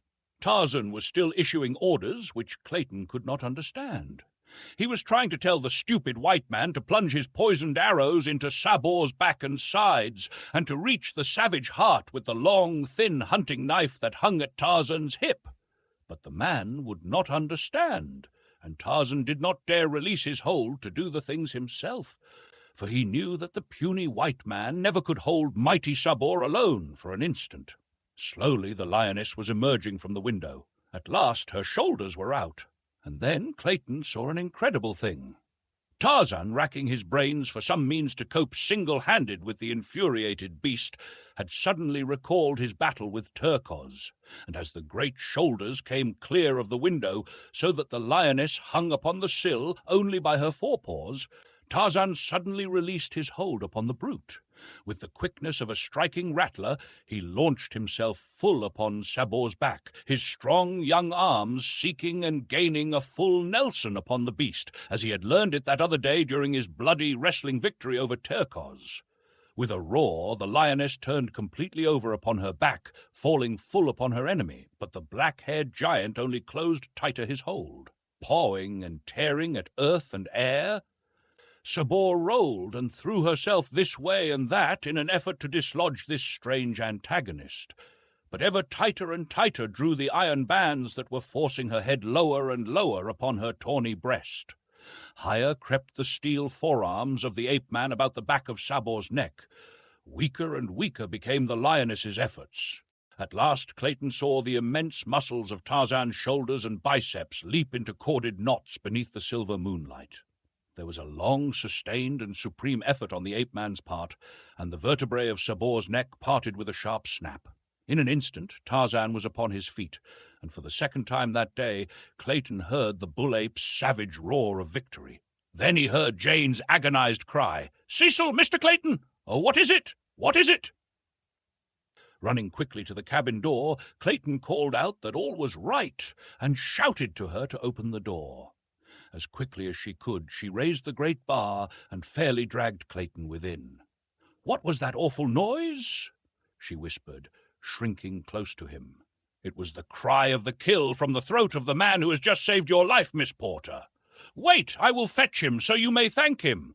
The frightened girl would not be left alone, so she accompanied Clayton to the side of the cabin where lay the dead body of the lioness. Tarzan of the Apes was gone. Clayton called several times, but there was no reply, and so the two returned to the greater safety of the interior. "What a frightful sound!" cried Jane. "I shudder at the mere thought of it. Do not tell me that a human throat voiced that hideous and fearsome shriek." "But it did, Miss Porter," replied Clayton, "or at least, if not a human throat, that of a forest god." And then he told her of his experiences with this strange creature, of how twice the wild man had saved his life, of the wondrous strength and agility and bravery, of the brown skin and the handsome face. "I cannot make it out at all," he concluded. "At first I thought he might be Tarzan of the Apes, but he neither speaks nor understands English, so that theory is untenable." "Well, whatever he may be," cried the girl, "we owe him our lives, and may God bless him and keep him in safety in his wild and savage jungle." "Amen," said Clayton fervently. "For the good Lord's sake, ain't I dead?" The two turned to see Esmeralda sitting upright upon the floor, her great eyes rolling from side to side as though she could not believe their testimony as to her whereabouts. And now for Jane Porter the reaction came, and she threw herself upon the bench, sobbing with hysterical laughter. Chapter 16. Most remarkable. Several miles south of the cabin, upon a strip of sandy beach, stood two old men, arguing. Before them stretched the broad Atlantic. At their backs was the dark continent. Close around them loomed the impenetrable blackness of the jungle. Savage beasts roared and growled. Noises, hideous and weird, assailed their ears. They had wandered for miles in search of their camp, but always in the wrong direction. They were as hopelessly lost as though they suddenly had been transported to another world. At such a time, indeed, every fibre of their combined intellects must have been concentrated upon the vital question of the minute, the life and death question to them of retracing their steps to camp. Samuel T. Philander was speaking. "But, my dear Professor," he was saying, "I still maintain that, but for the victories of Ferdinand and Isabella over the 15th century Moors in Spain, the world would be today 1,000 years in advance of where we now find ourselves. The Moors were essentially a tolerant, broad-minded, liberal race of agriculturists, artisans, and merchants, the very type of people that has made possible such civilization as we find today in America and Europe, while the Spaniards—" "Toot, toot, dear Mr. Philander," interrupted Professor Porter. "Their religion positively precluded the possibilities you suggest. Moslemism was, is, and always will be a blight on that scientific progress which has marked—" "Bless me, Professor," interjected Mr. Philander, who had turned his gaze toward the jungle, "there seems to be someone approaching." Professor Archimedes Q. Porter turned in the direction indicated by the near-sighted Mr. Philander. "Tut, tut, Mr. Philander," he chided. "How often must I urge you to seek that absolute concentration of your mental faculties, which alone may permit you to bring to bear the powers of intellectuality upon the momentous problems which naturally fall to the lot of great minds? And now I find you guilty of a most flagrant breach of courtesy in interrupting my learned discourse to call attention to a mere quadruped of the genus Felis. As I was saying, Mr. "Heavens, Professor, a lion!" cried Mr. Philander, straining his weak eyes toward the dim figure outlined against the dark tropical underbrush. "Yes, yes, Mr. Philander, if you insist upon employing slang in your discourse, a lion. But as I was saying—" "Bless me, Professor," again interrupted Mr. Philander, "permit me to suggest that doubtless the Moors who were conquered in the 15th century will continue in that most regrettable condition for the time being at least, even though we postpone discussion of that world calamity until we may attain the enchanting view of yon Felis carnivora, which distance proverbially is credited with lending." In the meantime, the lion had approached with quiet dignity to within 10 paces of the two men, where he stood curiously watching them. The moonlight flooded the beach, and the strange group stood out in bold relief against the yellow sand. "Most reprehensible! Most reprehensible!" exclaimed Professor Porter, with a faint trace of irritation in his voice. "Never, Mr. Philander, never before in my life have I known one of these animals to be permitted to roam at large from its cage. I shall most certainly report this outrageous breach of ethics to the directors of the adjacent zoological garden." "Quite right, Professor," agreed Mr. Philander, "and the sooner it is done, the better. Let us start now." Seizing the Professor by the arm, Mr. Philander set off in the direction that would put the greatest distance between themselves and the lion. They had proceeded but a short distance when a backward glance revealed to the horrified gaze of Mr. Philander that the lion was following them. He tightened his grip upon the protesting Professor and increased his speed. "As I was saying, Mr. Philander," repeated Professor Porter. Mr. Philander took another hasty glance rearward. The lion also had quickened his gait, and was doggedly maintaining an unvarying distance behind them. "He is following us!" gasped Mr. Philander, breaking into a run. "Tut, tut, Mr. Philander," remonstrated the Professor. "This unseemly haste is most unbecoming to men of letters. What will our friends think of us, who may chance to be upon the street and witness our frivolous antics? Pray let us proceed with more decorum." Mr. Philander stole another observation astern. The lion was bounding along in easy leaps, scarce 5 paces behind. Mr. Philander dropped the professor's arm and broke into a mad orgy of speed that would have done credit to any varsity track team. "As I was saying, Mr. Philander," screamed Professor Porter, as, metaphorically speaking, he himself threw her into high. He, too, had caught a fleeting backward glimpse of cruel yellow eyes and half-open mouth within startling proximity of his person. With streaming coat-tails and shiny silk hat, Professor Archimedes Q. Porter fled through the moonlight close upon the heels of Mr. Samuel T. Philander. Before them, a point of the jungle ran out toward a narrow promontory, and it was for the haven of the trees he saw there that Mr. Samuel T. Philander directed his prodigious leaps and bounds, while from the shadows of this same spot peered 2 keen eyes in interested appreciation of the race. It was Tarzan of the Apes who watched with face a-grin this odd game of follow the leader. He knew the 2 men were safe enough from attack in so far as the lion was concerned. The very fact that Numa had foregone such easy prey at all convinced the wise forest craft of Tarzan that Numa's belly already was full. The lion might stalk them until hungry again, but the chances were that if not angered, he would soon tire of the sport and slink away to his jungle lair. Really, the one great danger was that one of the men might stumble and fall, and then the yellow devil would be upon him in a moment, and the joy of the kill would be too great a temptation to withstand.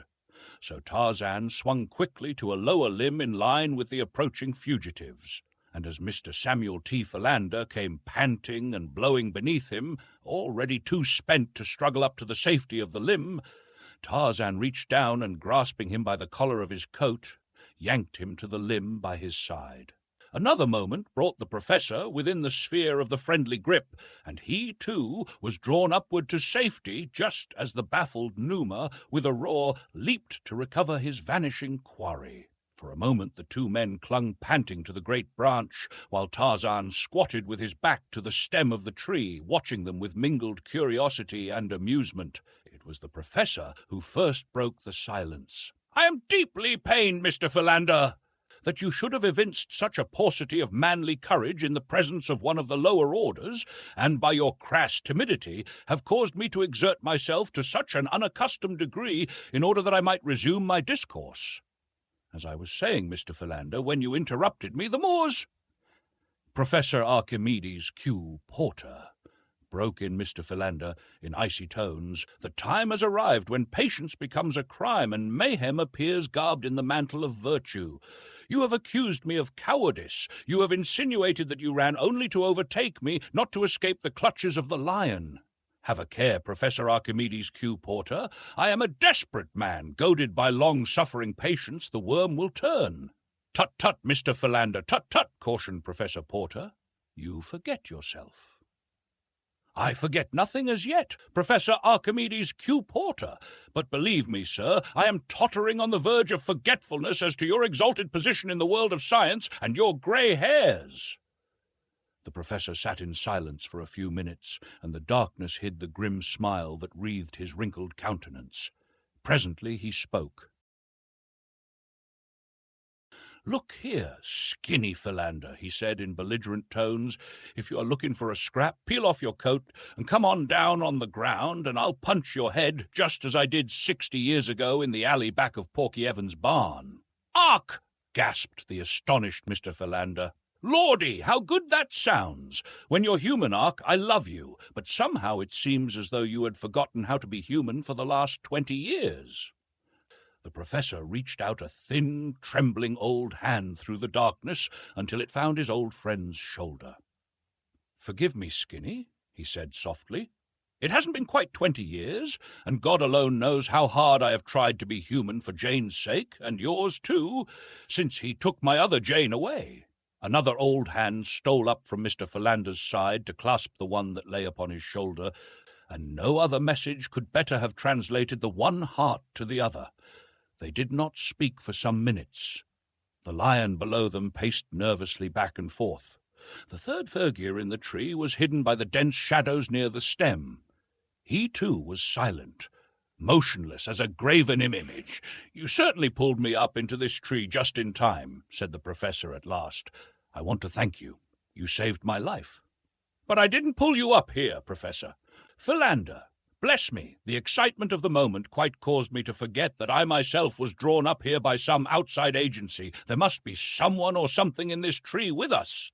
"Eh?" ejaculated Professor Porter. "Are you quite positive, Mr. Philander?" "Most positive, Professor," replied Mr. Philander, "and," he added, "I think we should thank the party. He may be sitting right next to you now, Professor." "Eh? What's that? Tut, tut, Mr. Philander, tut, tut," said Professor Porter, edging cautiously nearer to Mr. Philander. Just then it occurred to Tarzan of the Apes that Numa had loitered beneath the tree for a sufficient length of time, so he raised his young head toward the heavens, and there rang out upon the terrified ears of the two old men the awful warning challenge of the anthropoid. The two friends, huddled trembling in their precarious position on the limb, saw the great lion halt in his restless pacing as the blood-curdling cry smote his ears, and then slink quickly into the jungle to be instantly lost to view. "Even the lion trembles in fear," whispered Mr. Philander. "Most remarkable, murmured Professor Porter, clutching frantically at Mr. Philander to regain the balance which the sudden fright had so perilously endangered. Unfortunately for them both, Mr. Philander's center of equilibrium was at that very moment hanging upon the ragged edge of nothing, so that it needed but the gentle impetus supplied by the additional weight of Professor Porter's body to topple the devoted secretary from the limb. For a moment they swayed uncertainly, and then, with mingled and most unscholarly shrieks, they pitched headlong from the tree, locked in frenzied embrace. It was quite some moments ere either moved, for both were positive that any such attempt would reveal so many breaks and fractures as to make further progress impossible. At length Professor Porter made to move one leg. To his surprise, it responded to his will as in days gone by. He now drew up its mate and stretched it forth again. Most remarkable, he murmured. "Thank God, Professor," whispered Mr. Philander fervently. "You are not dead, then?" "Tut, tut, Mr. Philander, tut, tut," cautioned Professor Porter. "I do not know with accuracy as yet." With infinite solicitude, Professor Porter wiggled his right arm. Joy! It was intact. Breathlessly, he waved his left arm above his prostrate body. It waved. Most remarkable, he said. "To whom are you signaling, Professor?" asked Mr. Philander in an excited tone. Professor Porter deigned to make no response to this puerile inquiry. Instead, he raised his head gently from the ground, nodding it back and forth a half-dozen times. "Most remarkable," he breathed. "It remains intact." Mr. Philander had not moved from where he had fallen. He had not dared the attempt. How, indeed, could one move when one's arms and legs and back were broken? One eye was buried in the soft loam, the other, rolling sidewise, was fixed in awe upon the strange gyrations of Professor Porter. "How sad!" exclaimed Mr. Philander, half aloud. "Concussion of the brain? Super-inducing total mental aberration? How very sad indeed, and for one still so young!" Professor Porter rolled over upon his stomach. Gingerly he bowed his back until he resembled a huge tomcat in proximity to a yelping dog. Then he sat up and felt of various portions of his anatomy. "They are all here," he exclaimed. "Most remarkable," whereupon he arose and, bending a scathing glance upon the still prostrate form of Mr. Samuel T. Philander, he said, "Tut, tut, Mr. Philander, this is no time to indulge in slothful ease. We must be up and doing." Mr. Philander lifted his other eye out of the mud and gazed in speechless rage at Professor Porter. Then he attempted to rise, nor could there have been any more surprise than he when his efforts were immediately crowned with marked success. He was still bursting with rage, however, at the cruel injustice of Professor Porter's insinuation, and was on the point of rendering a tart rejoinder when his eyes fell upon a strange figure standing a few paces away, scrutinizing them intently. Professor Porter had recovered his shiny silk hat, which he had brushed carefully upon the sleeve of his coat and replaced upon his head. When he saw Mr. Philander pointing to something behind him, he turned to behold a giant, naked but for a loincloth and a few metal ornaments, standing motionless before him. "Good evening," "Sir," said the professor, lifting his hat. For reply, the giant motioned them to follow him and set off up the beach in the direction from which they had recently come. "I think it the better part of discretion to follow him," said Mr. Philander. "Tut, tut, Mr. Philander," returned the professor. "A short time since you were advancing a most logical argument in substantiation of your theory that camp lay directly south of us. I was skeptical, but you finally convinced me. So now I am positive that toward the south we must travel to reach our friends. Therefore I shall continue south." "But, Professor Porter, this man may know better than either of us. He seems to be indigenous to this part of the world. Let us at least follow him for a short distance." "Tut, tut, Mr. Philander," repeated the professor. "I am a difficult man to convince, but when once convinced my decision is unalterable. I shall continue in the proper direction if I have to circumambulate the continent of Africa to reach my destination." Further argument was interrupted by Tarzan, who, seeing that these strange men were not following him, had returned to their side. Again he beckoned to them, but still they stood in argument. Presently the ape-man lost patience with their stupid ignorance. He grasped the frightened Mr. Philander by the shoulder, and before that worthy gentleman knew whether he was being killed or merely maimed for life, Tarzan had tied one end of his rope securely about Mr. Philander's neck. "Tut, tut, Mr. Philander," remonstrated Professor Porter. "It is most unbeseeming in you to submit to such indignities." But scarcely were the words out of his mouth ere he, too, had been seized and securely bound by the neck with the same rope. Then Tarzan set off toward the north, leading the now thoroughly frightened professor and his secretary. In deathly silence they proceeded for what seemed hours to the two tired and hopeless old men.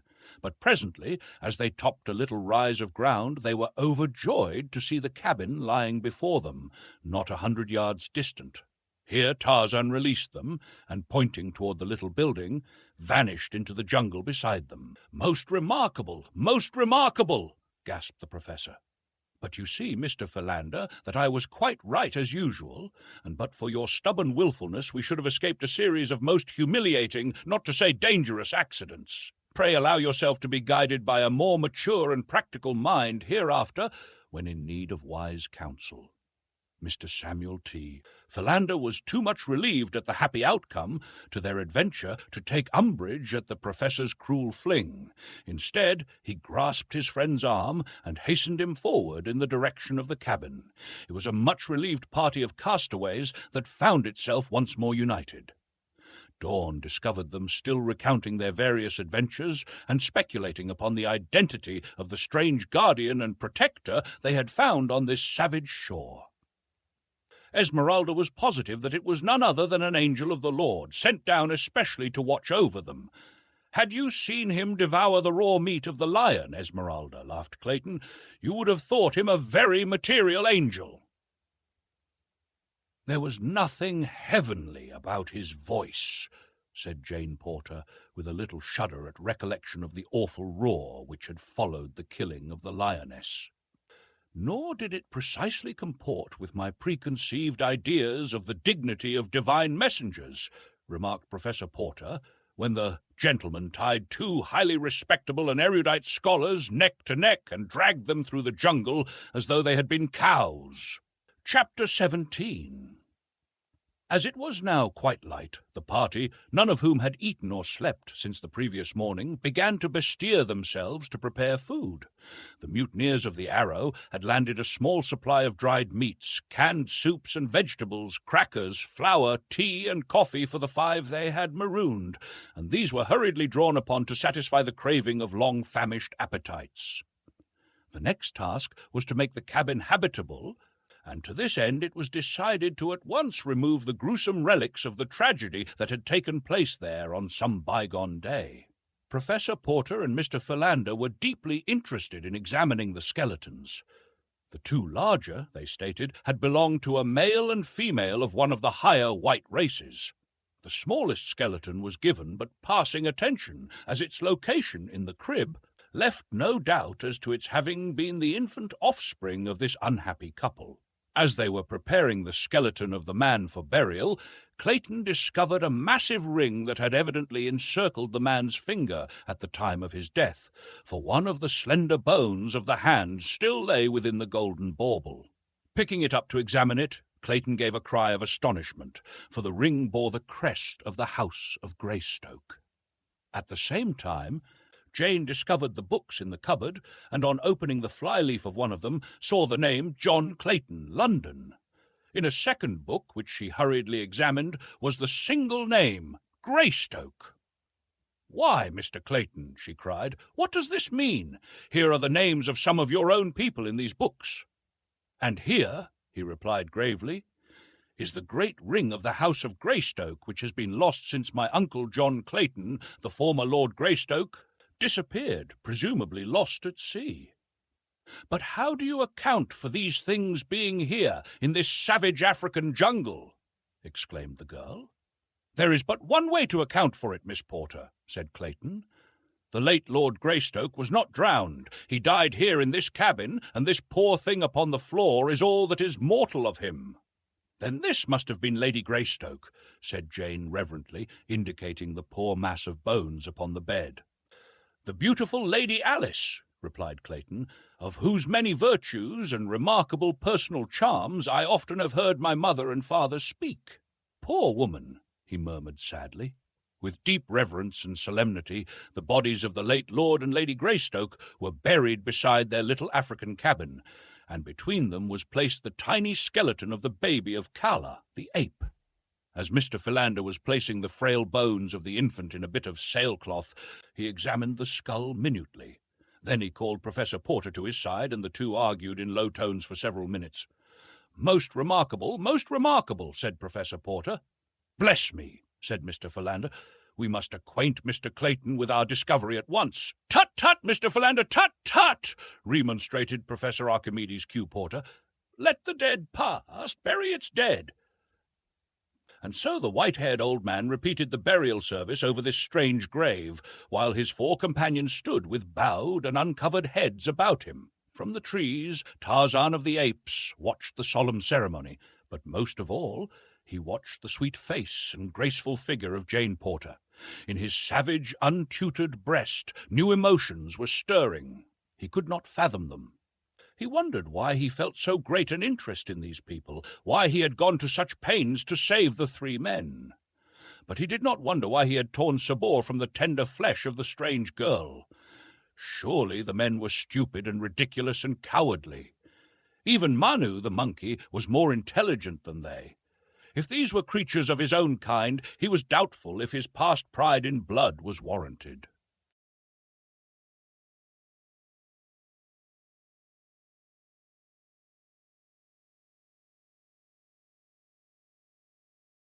But the girl, that was a different matter.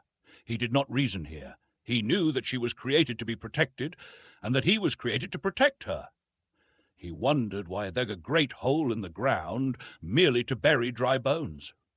Surely there was no sense in that. No one wanted to steal dry bones. Had there been meat upon them, he could have understood, for thus alone might one keep his meat from Dango the hyena and the other robbers of the jungle. When the grave had been filled with earth, the little party turned back toward the cabin, and Esmeralda, still weeping copiously for the two she had never heard of before today, and who had been dead 20 years, chanced to glance toward the harbor. Instantly her tears ceased. "Look at them low-down white trash out there," she shrilled, pointing toward the Arrow. "They alls are desecrating us, right here on this here perverted island." And, sure enough, the Arrow was being worked toward the open sea slowly through the harbor's entrance. "They promised to leave us firearms and ammunition," said Clayton. "The merciless beasts!"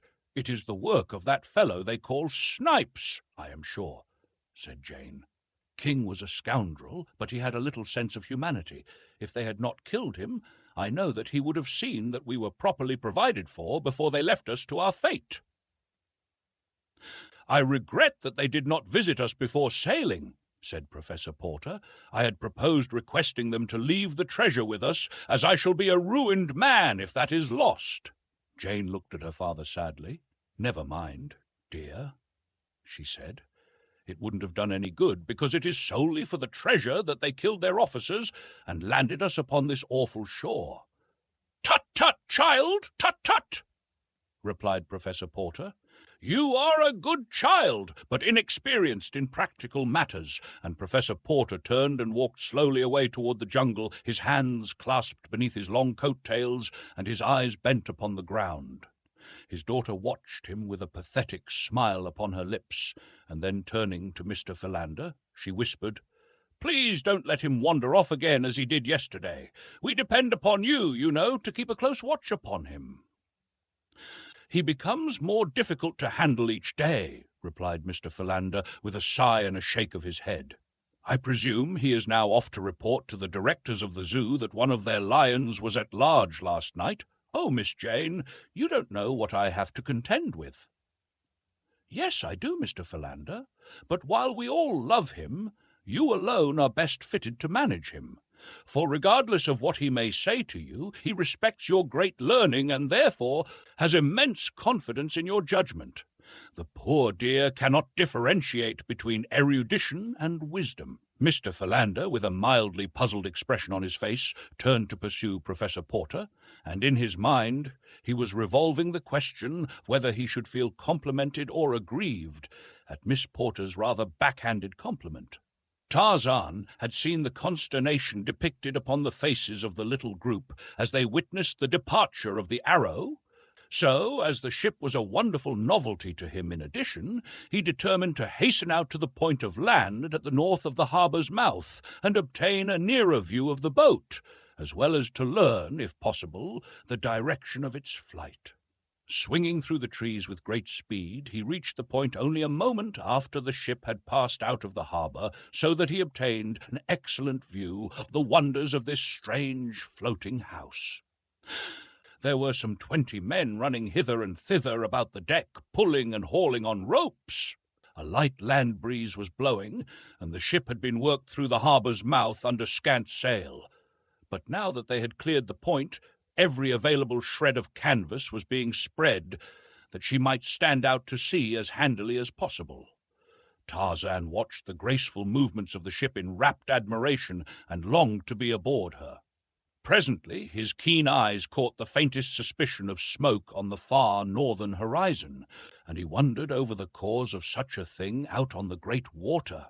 About the same time, the lookout on the Arrow must have discerned it, for in a few minutes Tarzan saw the sails being shifted and shortened. The ship came about, and presently he knew that she was beating back toward land. A man at the bows was constantly heaving into the sea a rope to the end of which a small object was fastened. Tarzan wondered what the purpose of this action might be. At last, the ship came up directly into the wind. The anchor was down came the sails.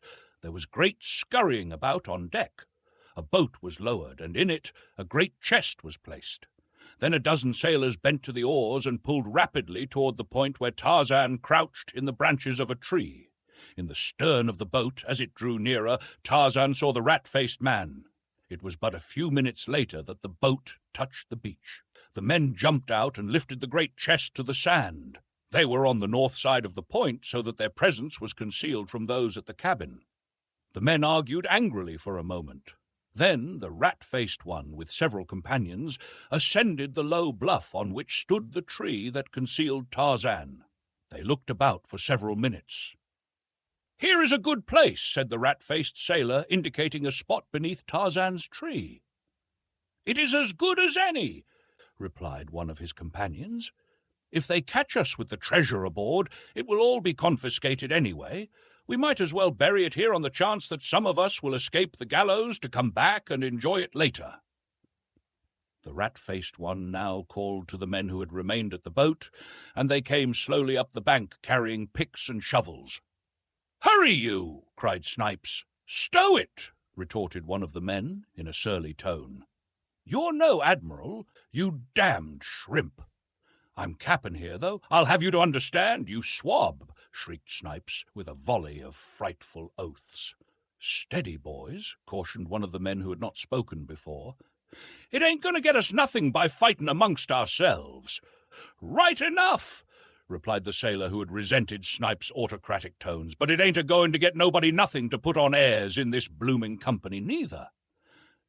"You fellows dig here," said Snipes, indicating a spot beneath the tree.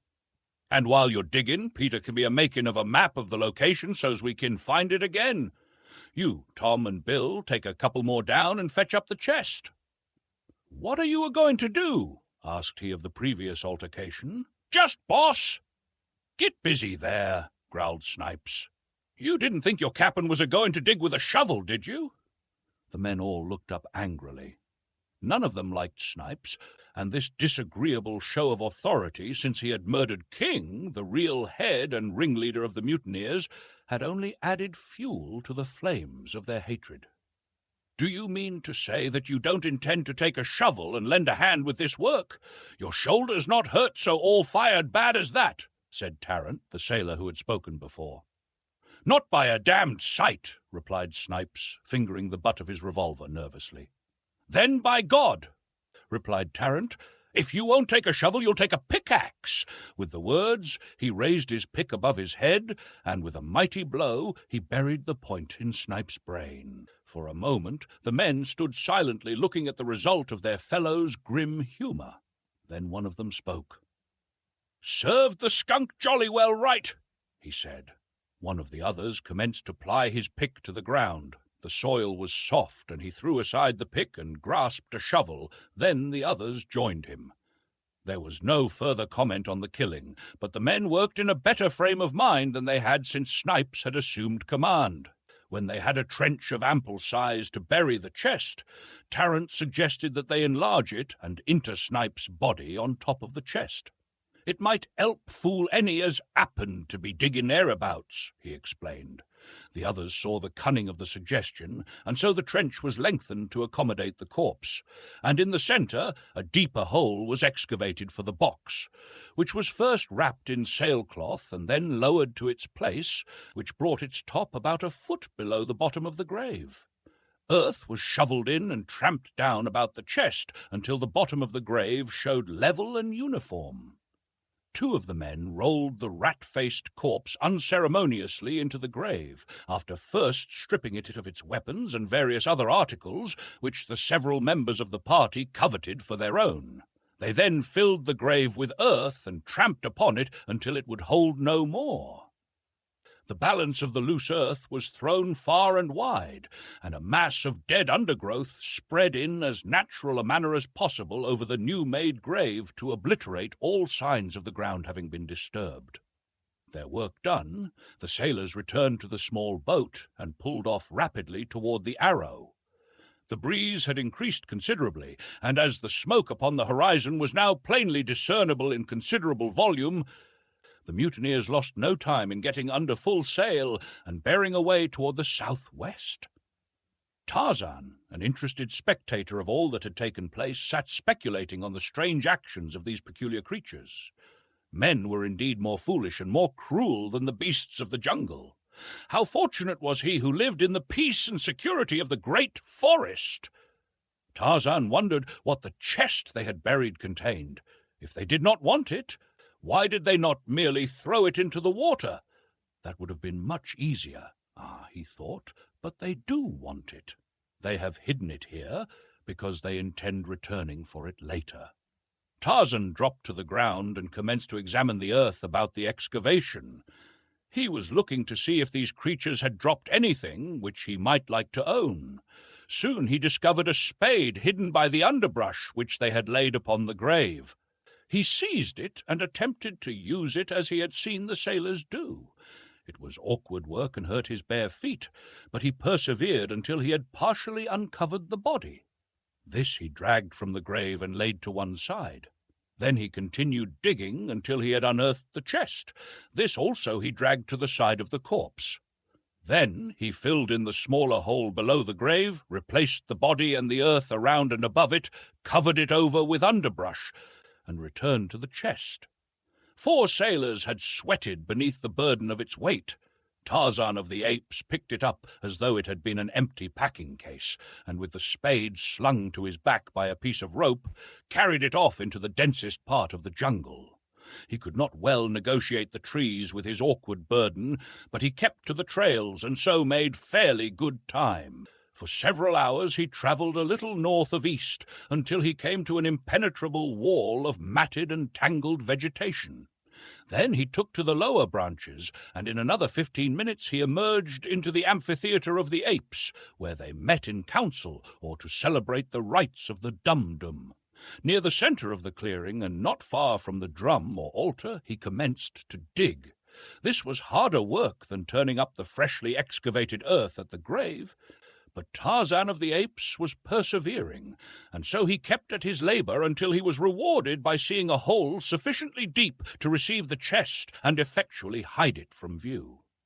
Why had he gone to all this labour without knowing the value of the contents of the chest? Tarzan of the Apes had a man's figure and a man's brain, but he was an ape by training and environment. His brain told him that the chest contained something valuable, or the men would not have hidden it. His training had taught him to imitate whatever was new and unusual, and now the natural curiosity, which is as common to men as to apes, prompted him to open the chest and examine its contents. But the heavy lock and massive iron bands baffled both his cunning and his immense strength, so that he was compelled to bury the chest without having his curiosity satisfied. By the time Tarzan had hunted his way back to the vicinity of the cabin, feeding as he went, it was quite dark. Within the little building a light was burning, for Clayton had found an unopened tin of oil which had stood intact for 20 years, a part of the supplies left with the Claytons by Black Michael. The lamps also were still usable, and thus the interior of the cabin appeared as bright as day to the astonished Tarzan. He had often wondered at the exact purpose of the lamps. His reading and the pictures had told him what they were, but he had no idea of how they could be made to produce the wondrous sunlight that some of his pictures had portrayed them as diffusing upon all surrounding objects. As he approached the window nearest the door, he saw that the cabin had been divided into 2 rooms by a rough partition of boughs and sailcloth. In the front room were the 3 men, the 2 older deep in argument, while the younger, tilted back against the wall on an improvised stool, was deeply engrossed in reading one of Tarzan's books. Tarzan was not particularly interested in the men, however, so he sought the other window. There was the girl! How beautiful her features! How delicate her snowy skin! She was writing at Tarzan's own table beneath the window. Upon a pile of grasses at the far side of the room lay the negress asleep. For an hour Tarzan feasted his eyes upon her while she wrote. How he longed to speak to her, but he dared not attempt it, for he was convinced that, like the young man, she would not understand him, and he feared, too, that he might frighten her away. At length she arose, leaving her manuscript upon the table. She went to the bed, upon which had been spread several layers of soft grasses. These she rearranged. Then she loosened the soft mass of golden hair which crowned her head. Like a shimmering waterfall turned to burnished metal by a dying sun, it fell about her oval face. In waving lines, below her waist it tumbled. Tarzan was spellbound. Then she extinguished the lamp, and all within the cabin was wrapped in Cimmerian darkness. Still, Tarzan watched. Creeping close beneath the window, he waited, listening for half an hour. At last he was rewarded by the sounds of the regular breathing within which denotes sleep. Cautiously he intruded his hand between the meshes of the lattice until his whole arm was within the cabin. Carefully he felt upon the desk. At last he grasped the manuscript upon which Jane Porter had been writing, and as cautiously withdrew his arm and hand, holding the precious treasure. Tarzan folded the sheets into a small parcel, which he tucked into the quiver with his arrows. Then he melted away into the jungle as softly and as noiselessly as a shadow. Chapter 18. The Jungle Toll. Early the following morning, Tarzan awoke, and his first thought of the new day, as the last of yesterday, was of the wonderful writing which lay hidden in his quiver.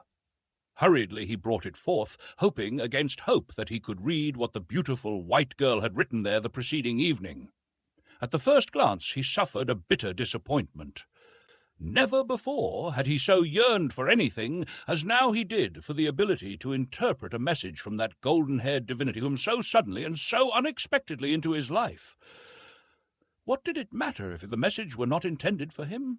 It was an expression of her thoughts, and that was sufficient for Tarzan of the Apes. And now to be baffled by strange, uncouth characters, the like of which he had never seen before. Why, they even tipped in the opposite direction from all that he had ever examined, either in printed books or the difficult script of the few letters he had found. Even the little bugs of the Black Book were familiar friends, though their arrangement meant nothing to him, but these bugs were new and unheard of. For 20 minutes he pored over them, when suddenly they commenced to take familiar though distorted shapes. Ah, they were his old friends, but badly crippled. Then he began to make out a word here and a word there. His heart leaped for joy. He could read it, and he would. In another half-hour he was progressing rapidly, and but for an exceptional word now and again, he found it very plain sailing. Here is what he read. West coast of Africa, about 10 degrees south latitude, so Mr. Clayton says. February 3rd, 1909. Dearest Hazel, it seems foolish to write you a letter that you may never see, but I simply must tell somebody of our awful experiences since we sailed from Europe on the ill-fated Arrow. If we never return to civilization, as now seems only too likely, this will at least prove a brief record of the events which led up to our final fate, whatever it may be. As you know, we were supposed to have set out upon a scientific expedition to the Congo. Papa was presumed to entertain some wondrous theory of an unthinkably ancient civilization, the remains of which lay buried somewhere in the Congo Valley. But after we were well under sail, the truth came out.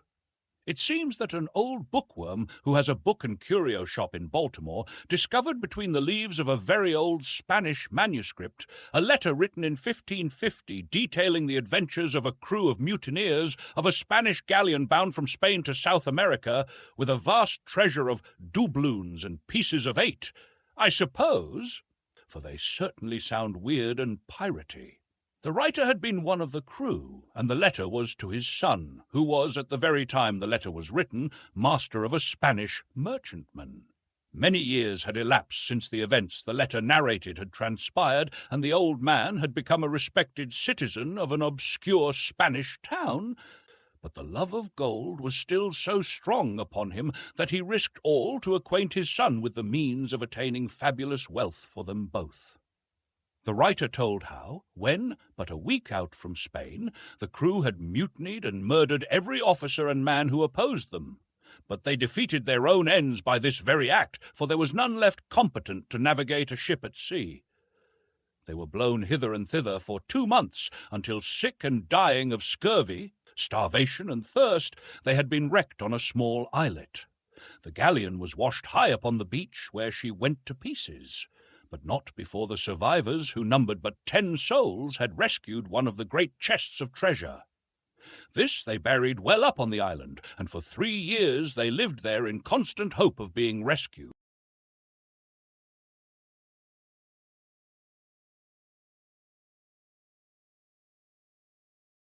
One by one they sickened and died, until only one man was left, the writer of the letter.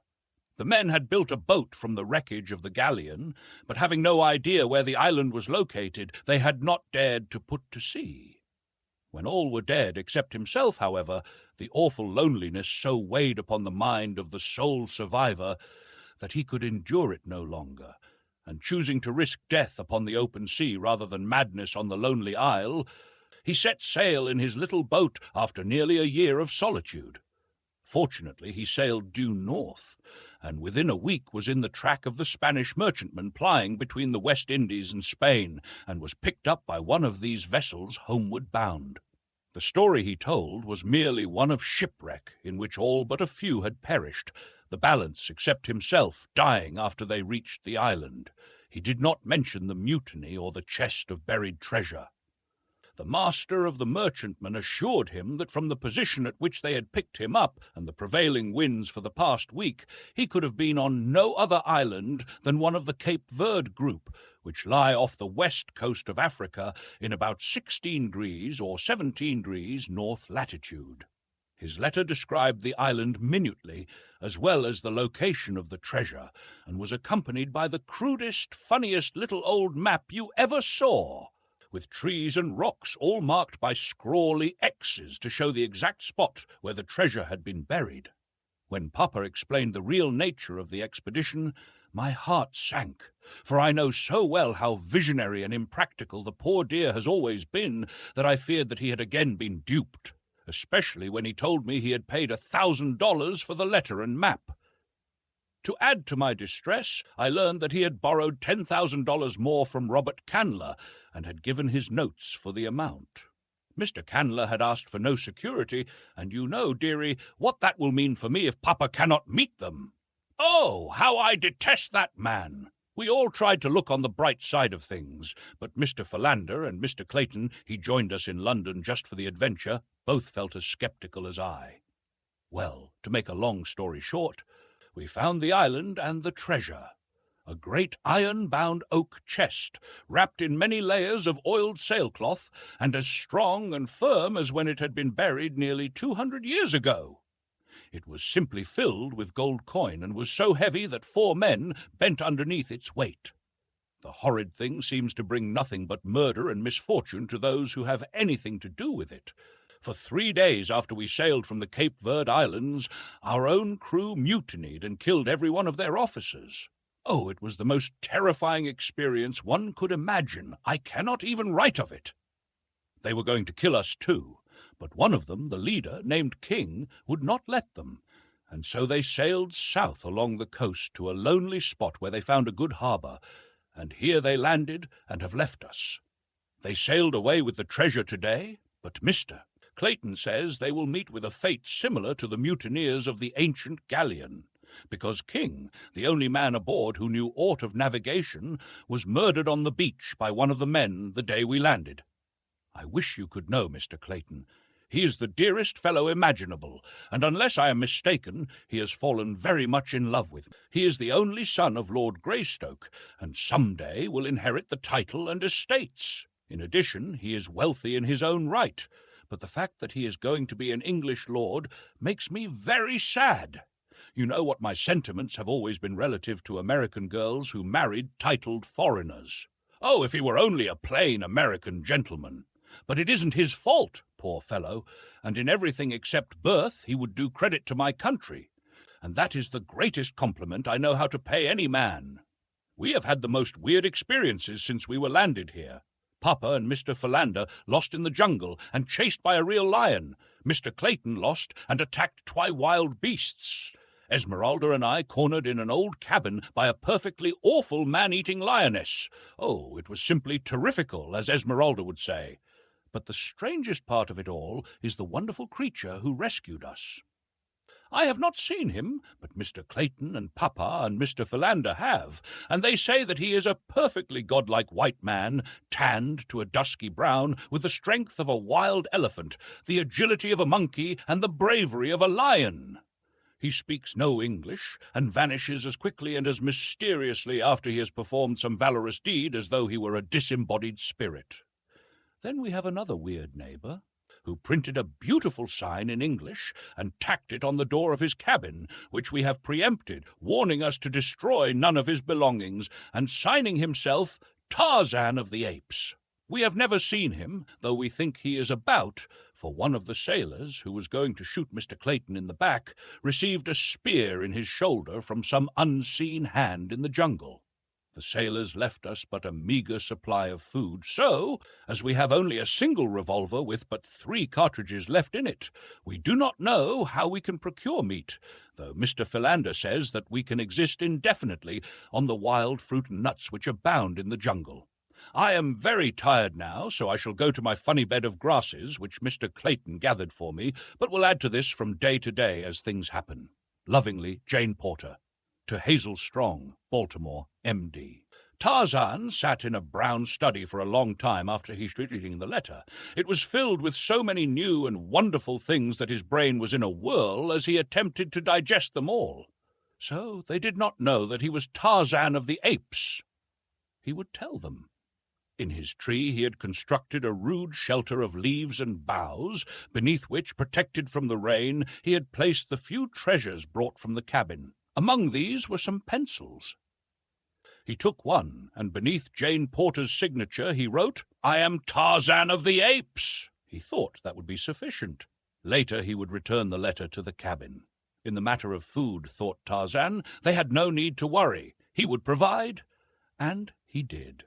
The next morning, Jane found her missing letter in the exact spot from which it had disappeared 2 nights before. She was mystified, but when she saw the printed words beneath her signature, she felt a cold, clammy chill run up her spine. She showed the letter, or rather the last sheet with the signature, to Clayton. "And to think," she said, "that uncanny thing was probably watching me all the time that I was writing. Ooh! It makes me shudder just to think of it."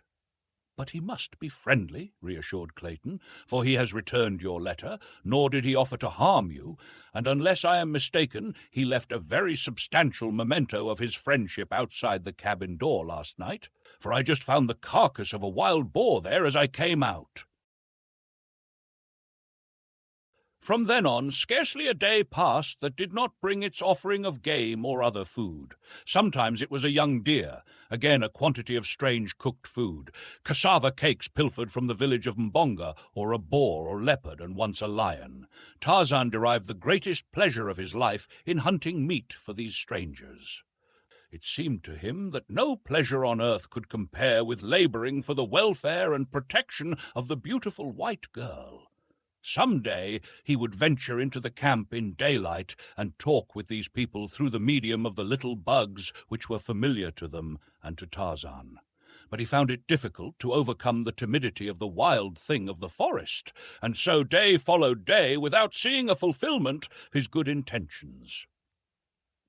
The party in the camp, emboldened by familiarity, wandered farther and yet farther into the jungle in search of nuts and fruit. Scarcely a day passed that did not find Professor Porter straying in his preoccupied indifference toward the jaws of death. Mr. Samuel T. Philander, never what one might call robust, was worn to the shadow of a shadow through the ceaseless worry and mental distraction resultant from his Herculean efforts to safeguard the professor. A month passed. Tarzan had finally determined to visit the camp by daylight. It was early afternoon. Clayton had wandered to the point at the harbor's mouth to look for passing vessels. Here he kept a great mass of wood, high-piled, ready to be ignited as a signal should a steamer or a sail top the far horizon. Professor Porter was wandering along the beach south of the camp with Mr. Philander at his elbow, urging him to turn his steps back before the two became again the sport of some savage beast. The others gone, Jane and Esmeralda had wandered into the jungle to gather fruit, and in their search were led farther and farther from the cabin. Tarzan waited in silence before the door of the little house until they should return. His thoughts were of the beautiful white girl. They were always of her now. He wondered if she would fear him, and the thought all but caused him to relinquish his plan. He was rapidly becoming impatient for her return, that he might feast his eyes upon her and be near her, perhaps touch her. The ape-man knew no god, but he was as near to worshipping his divinity as mortal man ever comes to worship. While he waited, he passed the time printing a message to her. Whether he intended giving it to her, he himself could not have told, but he took infinite pleasure in seeing his thoughts expressed in print, in which he was not so uncivilized after all. He wrote, "I am Tarzan of the Apes. I want you. I am yours. You are mine. We live here together always in my house. I will bring you the best of fruits, the tenderest deer, the finest meats that roam the jungle. I will hunt for you. I am the greatest of the jungle fighters. I will fight for you. I am the mightiest of the jungle fighters. You are Jane Porter. I saw it in your letter. When you see this, you will know that it is for you, and that Tarzan of the Apes loves you." As he stood, straight as a young Indian, by the door, waiting after he had finished the message, there came to his keen ears a familiar sound. It was the passing of a great ape through the lower branches of the forest. For an instant he listened intently, and then from the jungle came the agonized scream of a woman, and Tarzan of the Apes, dropping his first love letter upon the ground, shot like a panther into the forest. Clayton also heard the scream, and Professor Porter and Mr. Philander, and in a few minutes they came panting to the cabin, calling out to each other a volley of excited questions as they approached. A glance within confirmed their worst fears. Jane and Esmeralda were not there. Instantly, Clayton, followed by the two old men, plunged into the jungle, calling the girl's name aloud. For half an hour they stumbled on, until Clayton, by merest chance, came upon the prostrate form of Esmeralda. He stopped beside her, feeling for her pulse, and then listening for her heartbeats. She lived. He shook her. "Esmeralda!" he shrieked in her ear. "Esmeralda! For God's sake! Where is Miss Porter? What has happened, Esmeralda?" Slowly Esmeralda opened her eyes. She saw Clayton. She saw the jungle about her. "Oh, Gabarel!" she screamed, and fainted again. By this time Professor Porter and Mr. Philander had come up. "What shall we do, Mr. Clayton?" asked the old professor. "Where shall we look? God could not have been so cruel as to take my little girl away from me now." "We must arouse Esmeralda first," replied Clayton. "She can tell us what has happened, Esmeralda." He cried again, shaking the black woman roughly by the shoulder. "Oh, Gabarel, I want to die!" cried the poor woman, but with eyes fast closed. "Let me die, dear Lord. Don't let me see that awful face again." Come, Esmeralda," cried Clayton. "The Lord isn't here. It's Mr. Clayton. Open your eyes." Esmeralda did as she was bade. "Oh, Gabarel, thank the Lord," she said. "Where's Miss Porter? What happened?" questioned Clayton. "Ain't Miss Jane here?" cried Esmeralda, "sitting up with wonderful celerity for one of her bulk. Oh, Lord, now I remember. It must have took her away." And the negress commenced to sob and wail her lamentations. "What took her away?" cried Professor Porter. "A great big giant, all covered with hair." "A gorilla, Esmeralda?" questioned Mr. Philander, and the three men scarcely breathed as he voiced the horrible thought. "I thought it was the devil, but I guess it must have been one of them gorillafants. Oh, my poor baby, my poor little honey." And again Esmeralda broke into uncontrollable sobbing. Clayton immediately began to look about for tracks, but he could find nothing save a confusion of trampled grasses in the close vicinity, and his woodcraft was too meagre for the translation of what he did see. All the balance of the day they sought through the jungle, but as night drew on, they were forced to give up in despair and hopelessness, for they did not even know in what direction the thing had borne Jane. It was long after dark ere they reached the cabin, and a sad and grief-stricken party it was that sat silently within the little structure. Professor Porter finally broke the silence. His tones were no longer those of the erudite pedant theorizing upon the abstract and the unknowable, but those of the man of action, determined, but tinged also by a note of indescribable hopelessness and grief which wrung an answering pang from Clayton's heart. "I shall lie down now," said the old man, "and try to sleep. Early tomorrow, as soon as it is light, I shall take what food I can carry and continue the search until I have found Jane. I will not return without her." His companions did not reply at once. Each was immersed in his own sorrowful thoughts, and each knew, as did the old professor, what the last words meant. Professor Porter would never return from the jungle. At length Clayton arose and laid his hand gently upon Professor Porter's bent old shoulder. "I shall go with you, of course," he said. "I knew that you would offer, that you would wish to go, Mr. Clayton, but you must not. Jane is beyond human assistance now. What was once my dear little girl shall not lie alone and friendless in the awful jungle. The same vines and leaves will cover us, the same rains beat upon us, and when the spirit of her mother is abroad, it will find us together in death as it has always found us in life. No, it is I alone who may go, for she was my daughter, all that was left on earth for me to love." "I shall go with you," said Clayton simply. The old man looked up, regarding the strong, handsome face of William Cecil Clayton intently. Perhaps he read there the love that lay in the heart beneath, the love for his daughter. He had been too preoccupied with his own scholarly thoughts in the past to consider the little occurrences, the chance words, which would have indicated to a more practical man that these young people were being drawn more and more closely to one another. Now they came back to him, one by one. "As you wish," he said. "You may count on me also," said Mr. Philander. "No, my dear old friend," said Professor Porter. "We may not all go. It would be cruelly wicked to leave poor Esmeralda here alone, and 3 of us would be no more successful than one. There be enough dead things in the cruel forest as it is. Come, let us try to sleep a little. Chapter 19. The Call of the Primitive. From the time Tarzan left the tribe of great anthropoids in which he had been raised, it was torn by continual strife and discord. Turcos proved a cruel and capricious king, so that one by one many of the older and weaker apes, upon whom he was particularly prone to vent his brutish nature, took their families and sought the quiet and safety of the far interior. But at last those who remained were driven to desperation by the continued truculence of Turcos, and it so happened that one of them recalled the parting admonition of Tarzan.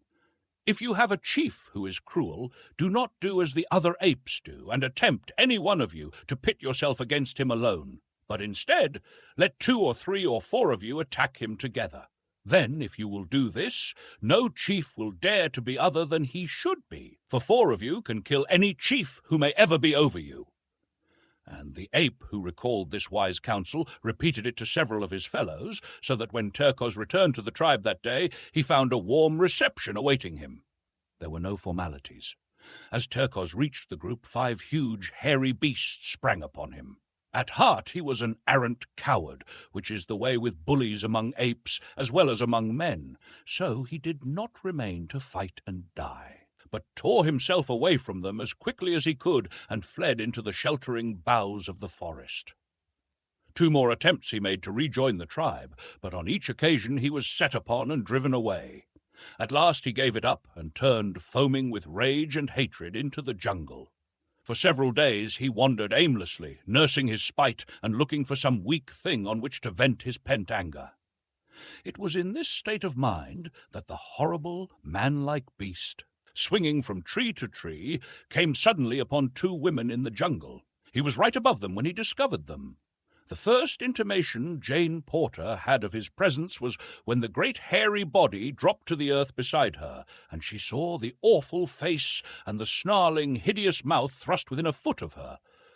One piercing scream escaped her lips as the brute hand clutched her arm. Then she was dragged toward those awful fangs which yawned at her throat. But ere they touched that fair skin, another mood claimed the anthropoid. The tribe had kept his women. He must find others to replace them. This hairless white ape would be the first of his new household, and so he threw her roughly across his broad, hairy shoulders and leaped back into the trees, bearing Jane away. Esmeralda's scream of terror had mingled once with that of Jane, and then, as was Esmeralda's manner under stress of emergency, which required presence of mind, she swooned. But Jane did not once lose consciousness. It is true that that awful face pressing close to hers and the stench of the foul breath beating upon her nostrils paralyzed her with terror, but her brain was clear and she comprehended all that transpired. With what seemed to her marvelous rapidity, the brute bore her through the forest, but still she did not cry out or struggle. The sudden advent of the ape had confused her to such an extent that she thought now that he was bearing her toward the beach. For this reason, she conserved her energies and her voice until she could see that they had approached near enough to the camp to attract the succor she craved. She could not have known it, but she was being borne farther and farther into the impenetrable jungle. The scream that had brought Clayton and the 2 older men stumbling through the undergrowth had led Tarzan of the Apes straight to where Esmeralda lay. But it was not Esmeralda in whom his interest centered, though pausing over her, he saw that she was unhurt.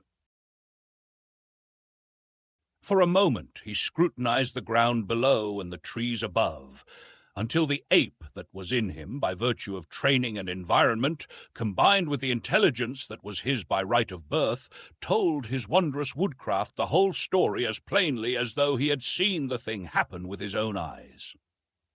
And then he was gone again into the swaying trees, following the high-flung spoor which no other human eye could have detected, much less translated.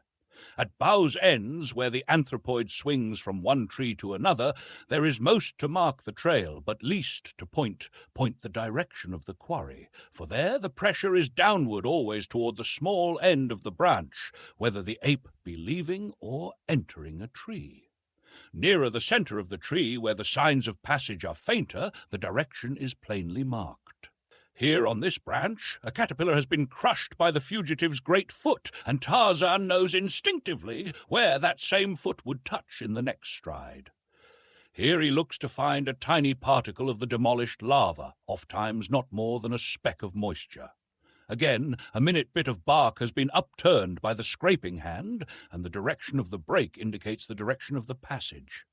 Or some great limb, or the stem of the tree itself has been brushed by the hairy body, and a tiny shred of hair tells him by the direction from which it is wedged beneath the bark that he is on the right trail. Nor does he need to check his speed to catch these seemingly faint records of the fleeing beast. To Tarzan they stand out boldly against all the myriad other scars and bruises and signs upon the leafy way. But strongest of all is the scent, for Tarzan is pursuing up the wind, and his trained nostrils are as sensitive as a hound's. There are those who believe that the lower orders are specially endowed by nature with better olfactory nerves than man, but it is merely a matter of development. Man's survival does not hinge so greatly upon the perfection of his senses. His power to reason has relieved them of many of their duties, and so they have to some extent atrophied, as have the muscles which move the ears and scalp, merely from disuse. The muscles are there about the ears and beneath the scalp, and so are the nerves which transmit sensations to the brain, but they are underdeveloped because they are not needed. Not so with Tarzan of the Apes. From early infancy, his survival had depended upon acuteness of eyesight, hearing, smell, touch, and taste, far more than upon the more slowly developed organ of reason. The least developed of all in Tarzan was the sense of taste, for he could eat luscious fruits, or raw flesh, long buried with almost equal appreciation, but in that he differed but slightly from more civilized epicures. Almost silently the ape-man sped on in the track of Terkoz and his prey, but the sound of his approach reached the ears of the fleeing beast and spurred it on to greater speed. 3 miles were covered before Tarzan overtook them, and then Terkoz, seeing that further flight was futile, dropped to the ground in a small open glade, that he might turn and fight for his prize, or be free to escape unhampered if he saw that the pursuer was more than a match for him. He still grasped Jane in one great arm as Tarzan bounded like a leopard into the arena which nature had provided for this primeval-like battle. When Terkoz saw that it was Tarzan who pursued him, he jumped to the conclusion that this was Tarzan's woman, since they were of the same kind, white and hairless, and so he rejoiced at this opportunity for double revenge upon his hated enemy. To Jane, the strange apparition of this godlike man was as wine to sick nerves. From the description which Clayton and her father and Mr. Philander had given her, she knew that it must be the same wonderful creature who had saved them, and she saw in him only a protector and a friend. But as Terkoz pushed her roughly aside to meet Tarzan's charge, and she saw the great proportions of the ape and the mighty muscles and the fierce fangs, her heart quailed. How could any vanquish such a mighty antagonist? Like 2 charging bulls they came together, and like 2 wolves sought each other's throat. Against the long canines of the ape was pitted the thin blade of the man's knife. Jane, her lithe young form flattened against the trunk of a great tree, her hands tight pressed against her rising and falling bosom, and her eyes wide with mingled horror, fascination, fear, and admiration, watched the primordial ape battle with the primeval man for possession of a woman, for her. As the great muscles of the man's back and shoulders knotted beneath the tension of his efforts, and the huge biceps and forearm held at bay those mighty tusks, the veil of centuries of civilization and culture was swept from the blurred vision of the Baltimore girl. When the long knife drank deep a dozen times of Terkoz's heart's blood, and the great carcass rolled lifeless upon the ground, it was a primeval woman who sprang forward with outstretched arms toward the primeval man who had fought for her and won her. And Tarzan? He did what no red-blooded man needs lessons in doing. He took his woman in his arms and smothered her upturned, panting lips with kisses. For a moment Jane lay there with half-closed eyes. For a moment, the first in her young life, she knew the meaning of love. But as suddenly as the veil had been withdrawn, it dropped again, and an outraged conscience suffused her face with its scarlet mantle, and a mortified woman thrust Tarzan of the Apes from her and buried her face in her hands. Tarzan had been surprised when he had found the girl he had learned to love, after a vague and abstract manner, a willing prisoner in his arms. Now he was surprised that she repulsed him. He came close to her once more and took hold of her arm. She turned upon him like a tigress, striking his great breast with her tiny hands. Tarzan could not understand it. A moment ago, and it had been his intention to hasten Jane back to her people, but that little moment was lost now in the dim and distant past of things which were but can never be again, and with it the good intentions had gone join the impossible. Since then, Tarzan of the Apes had felt a warm, lithe form close pressed to his. Hot, sweet breath against his cheek and mouth had fanned a new flame to life within his breast, and perfect lips had clung to his in burning kisses that had seared a deep brand into his soul, a brand which marked a new Tarzan. Again he laid his hand upon her arm. Again she repulsed him. And then Tarzan of the Apes did just what his first ancestor would have done. He took his woman in his arms and carried her into the jungle. Early the following morning, the four within the little cabin by the beach were awakened by the booming of a cannon. Clayton was the first to rush out, and there, beyond the harbour's mouth, he saw two vessels lying at anchor. One was the Arrow, and the other a small French cruiser. The sides of the latter were crowded with men gazing shoreward, and it was evident to Clayton, as to the others who had now joined him, that the gun which they had heard had been fired to attract their attention if they still remained at the cabin. Both vessels lay at a considerable distance from shore, and it was doubtful if their glasses would locate the waving hats of the little party far in between the harbour's points. Esmeralda had removed her red apron and was waving it frantically above her head, but Clayton, still fearing that even this might not be seen, hurried off toward the northern point, where lay his signal pyre ready for the match. It seemed an age to him, as to those who waited breathlessly behind, ere he reached the great pile of dry branches and underbrush.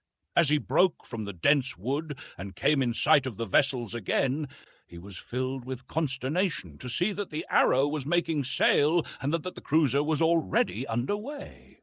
Quickly lighting the pyre in a dozen places, he hurried to the extreme point of the promontory, where he stripped off his shirt and, tying it to a fallen branch, stood waving it back and forth above him. But still the vessels continued to stand out, and he had given up all hope when the great column of smoke, rising above the forest in one dense vertical shaft, attracted the attention of a lookout aboard the cruiser, and instantly a dozen glasses were levelled on the beach. Presently Clayton saw the two ships come about again, and while the Arrow lay drifting quietly on the ocean, the cruiser steamed slowly back towards shore. At some distance away she stopped, and a boat was lowered and dispatched toward the beach. As it was drawn up, a young officer stepped out. "Monsieur Clayton, I presume?" he asked. "Thank God you have come," was Clayton's reply, "and it may be that it is not too late even now." "What do you mean, monsieur?" asked the officer. Clayton told of the abduction of Jane Porter and the need of armed men to aid in the search for her. "Mon Dieu!" exclaimed the officer, sadly. "Yesterday, and it would not have been too late. Today, and it may be better that the poor lady were never found. It is horrible, monsieur. It is too horrible." Other boats had now put off from the cruiser, and Clayton, having pointed out the harbour's entrance to the officer, entered the boat with him, and its nose was turned toward the little landlocked bay, into which the other craft followed. Soon the entire party had landed where stood Professor Porter, Mr. Philander, and the weeping Esmeralda. Among the officers in the last boats to put off from the cruiser was the commander of the vessel, and when he had heard the story of Jane's abduction, he generously called for volunteers to accompany Professor Porter and Clayton in their search. Not an officer or a man was there of those brave and sympathetic Frenchmen who did not quickly beg leave to be one of the expedition. The commander selected 20 men and 2 officers, Lieutenant Darno and Lieutenant Charpentier. A boat was dispatched to the cruiser for provisions, ammunition, and carbines. The men were already armed with revolvers. Then, to Clayton's inquiries as to how they had happened to anchor offshore and fire a signal gun, the commander, Captain Dufresne, explained that a month before they had sighted the Arrow bearing southwest under considerable canvas, and that when they had signalled her to come about, she had but crowded on more sail. They had kept her hull up until sunset, firing several shots after her, but the next morning she was nowhere to be seen. They had then continued to cruise up and down the coast for several weeks, and had about forgotten the incident of the recent chase, when, early one morning, a few days before, the lookout had described a vessel labouring in the trough of a heavy sea and evidently entirely out of control. As they steamed nearer to the derelict, they were surprised to note that it was the same vessel that had run from them a few weeks earlier. Her forestay-sail and mizzen spanker were set as though an effort had been made to hold her head up into the wind, but the sheets had parted, and the sails were tearing to ribbons in the half-gale of wind. In the high sea that was running, it was a difficult and dangerous task to attempt to put a prize crew aboard her, and as no signs of life had been seen above deck, it was decided to stand by until the wind and sea abated. But just then a figure was seen clinging to the rail and feebly waving a mute signal of despair toward them. Immediately a boat's crew was ordered out, and an attempt was successfully made to board the Arrow. The sight that met the Frenchmen's eyes as they clambered over the ship's side was appalling. A dozen dead and dying men rolled hither and thither upon the pitching deck, the living intermingled with the dead. 2 of the corpses appeared to have been partially devoured as though by wolves. The prize crew soon had the vessel under proper sail once more, and the living members of the ill-starred company carried below to their hammocks. The dead were wrapped in tarpaulins and lashed on deck to be identified by their comrades before being consigned to the deep. None of the living was conscious when the Frenchmen reached the Arrow's deck. Even the poor devil who had waved the single despairing signal of distress had lapsed into unconsciousness before he had learned whether it had availed or not. It did not take the French officer long to learn what had caused the terrible condition aboard, for when water and brandy were sought to restore the men, it was found that there was none, nor even food of any description. He immediately signalled to the cruiser to send water, medicine, and provisions, and another boat made the perilous trip to the Arrow. When restoratives had been applied, several of the men regained consciousness, and then the whole story was told. That part of it we know up to the sailing of the Arrow after the murder of Snipes, and the burial of his body above the treasure chest. It seems that the pursuit by the cruiser had so terrorized the mutineers that they had continued out across the Atlantic for several days after losing her, but on discovering the meagre supply of water and provisions aboard, they had turned back toward the east. With no one on board who understood navigation, discussions soon arose as to their whereabouts, and as 3 days' sailing to the east did not raise land, they bore off to the north, fearing that the high north winds that had prevailed had driven them south of the southern extremity of Africa. They kept on a north-northeasterly course for 2 days, when they were overtaken by a calm which lasted for nearly a week. Their water was gone, and in another day they would be without food. Conditions changed rapidly from bad to worse. One man went mad and leaped overboard. Soon another opened his veins and drank his own blood.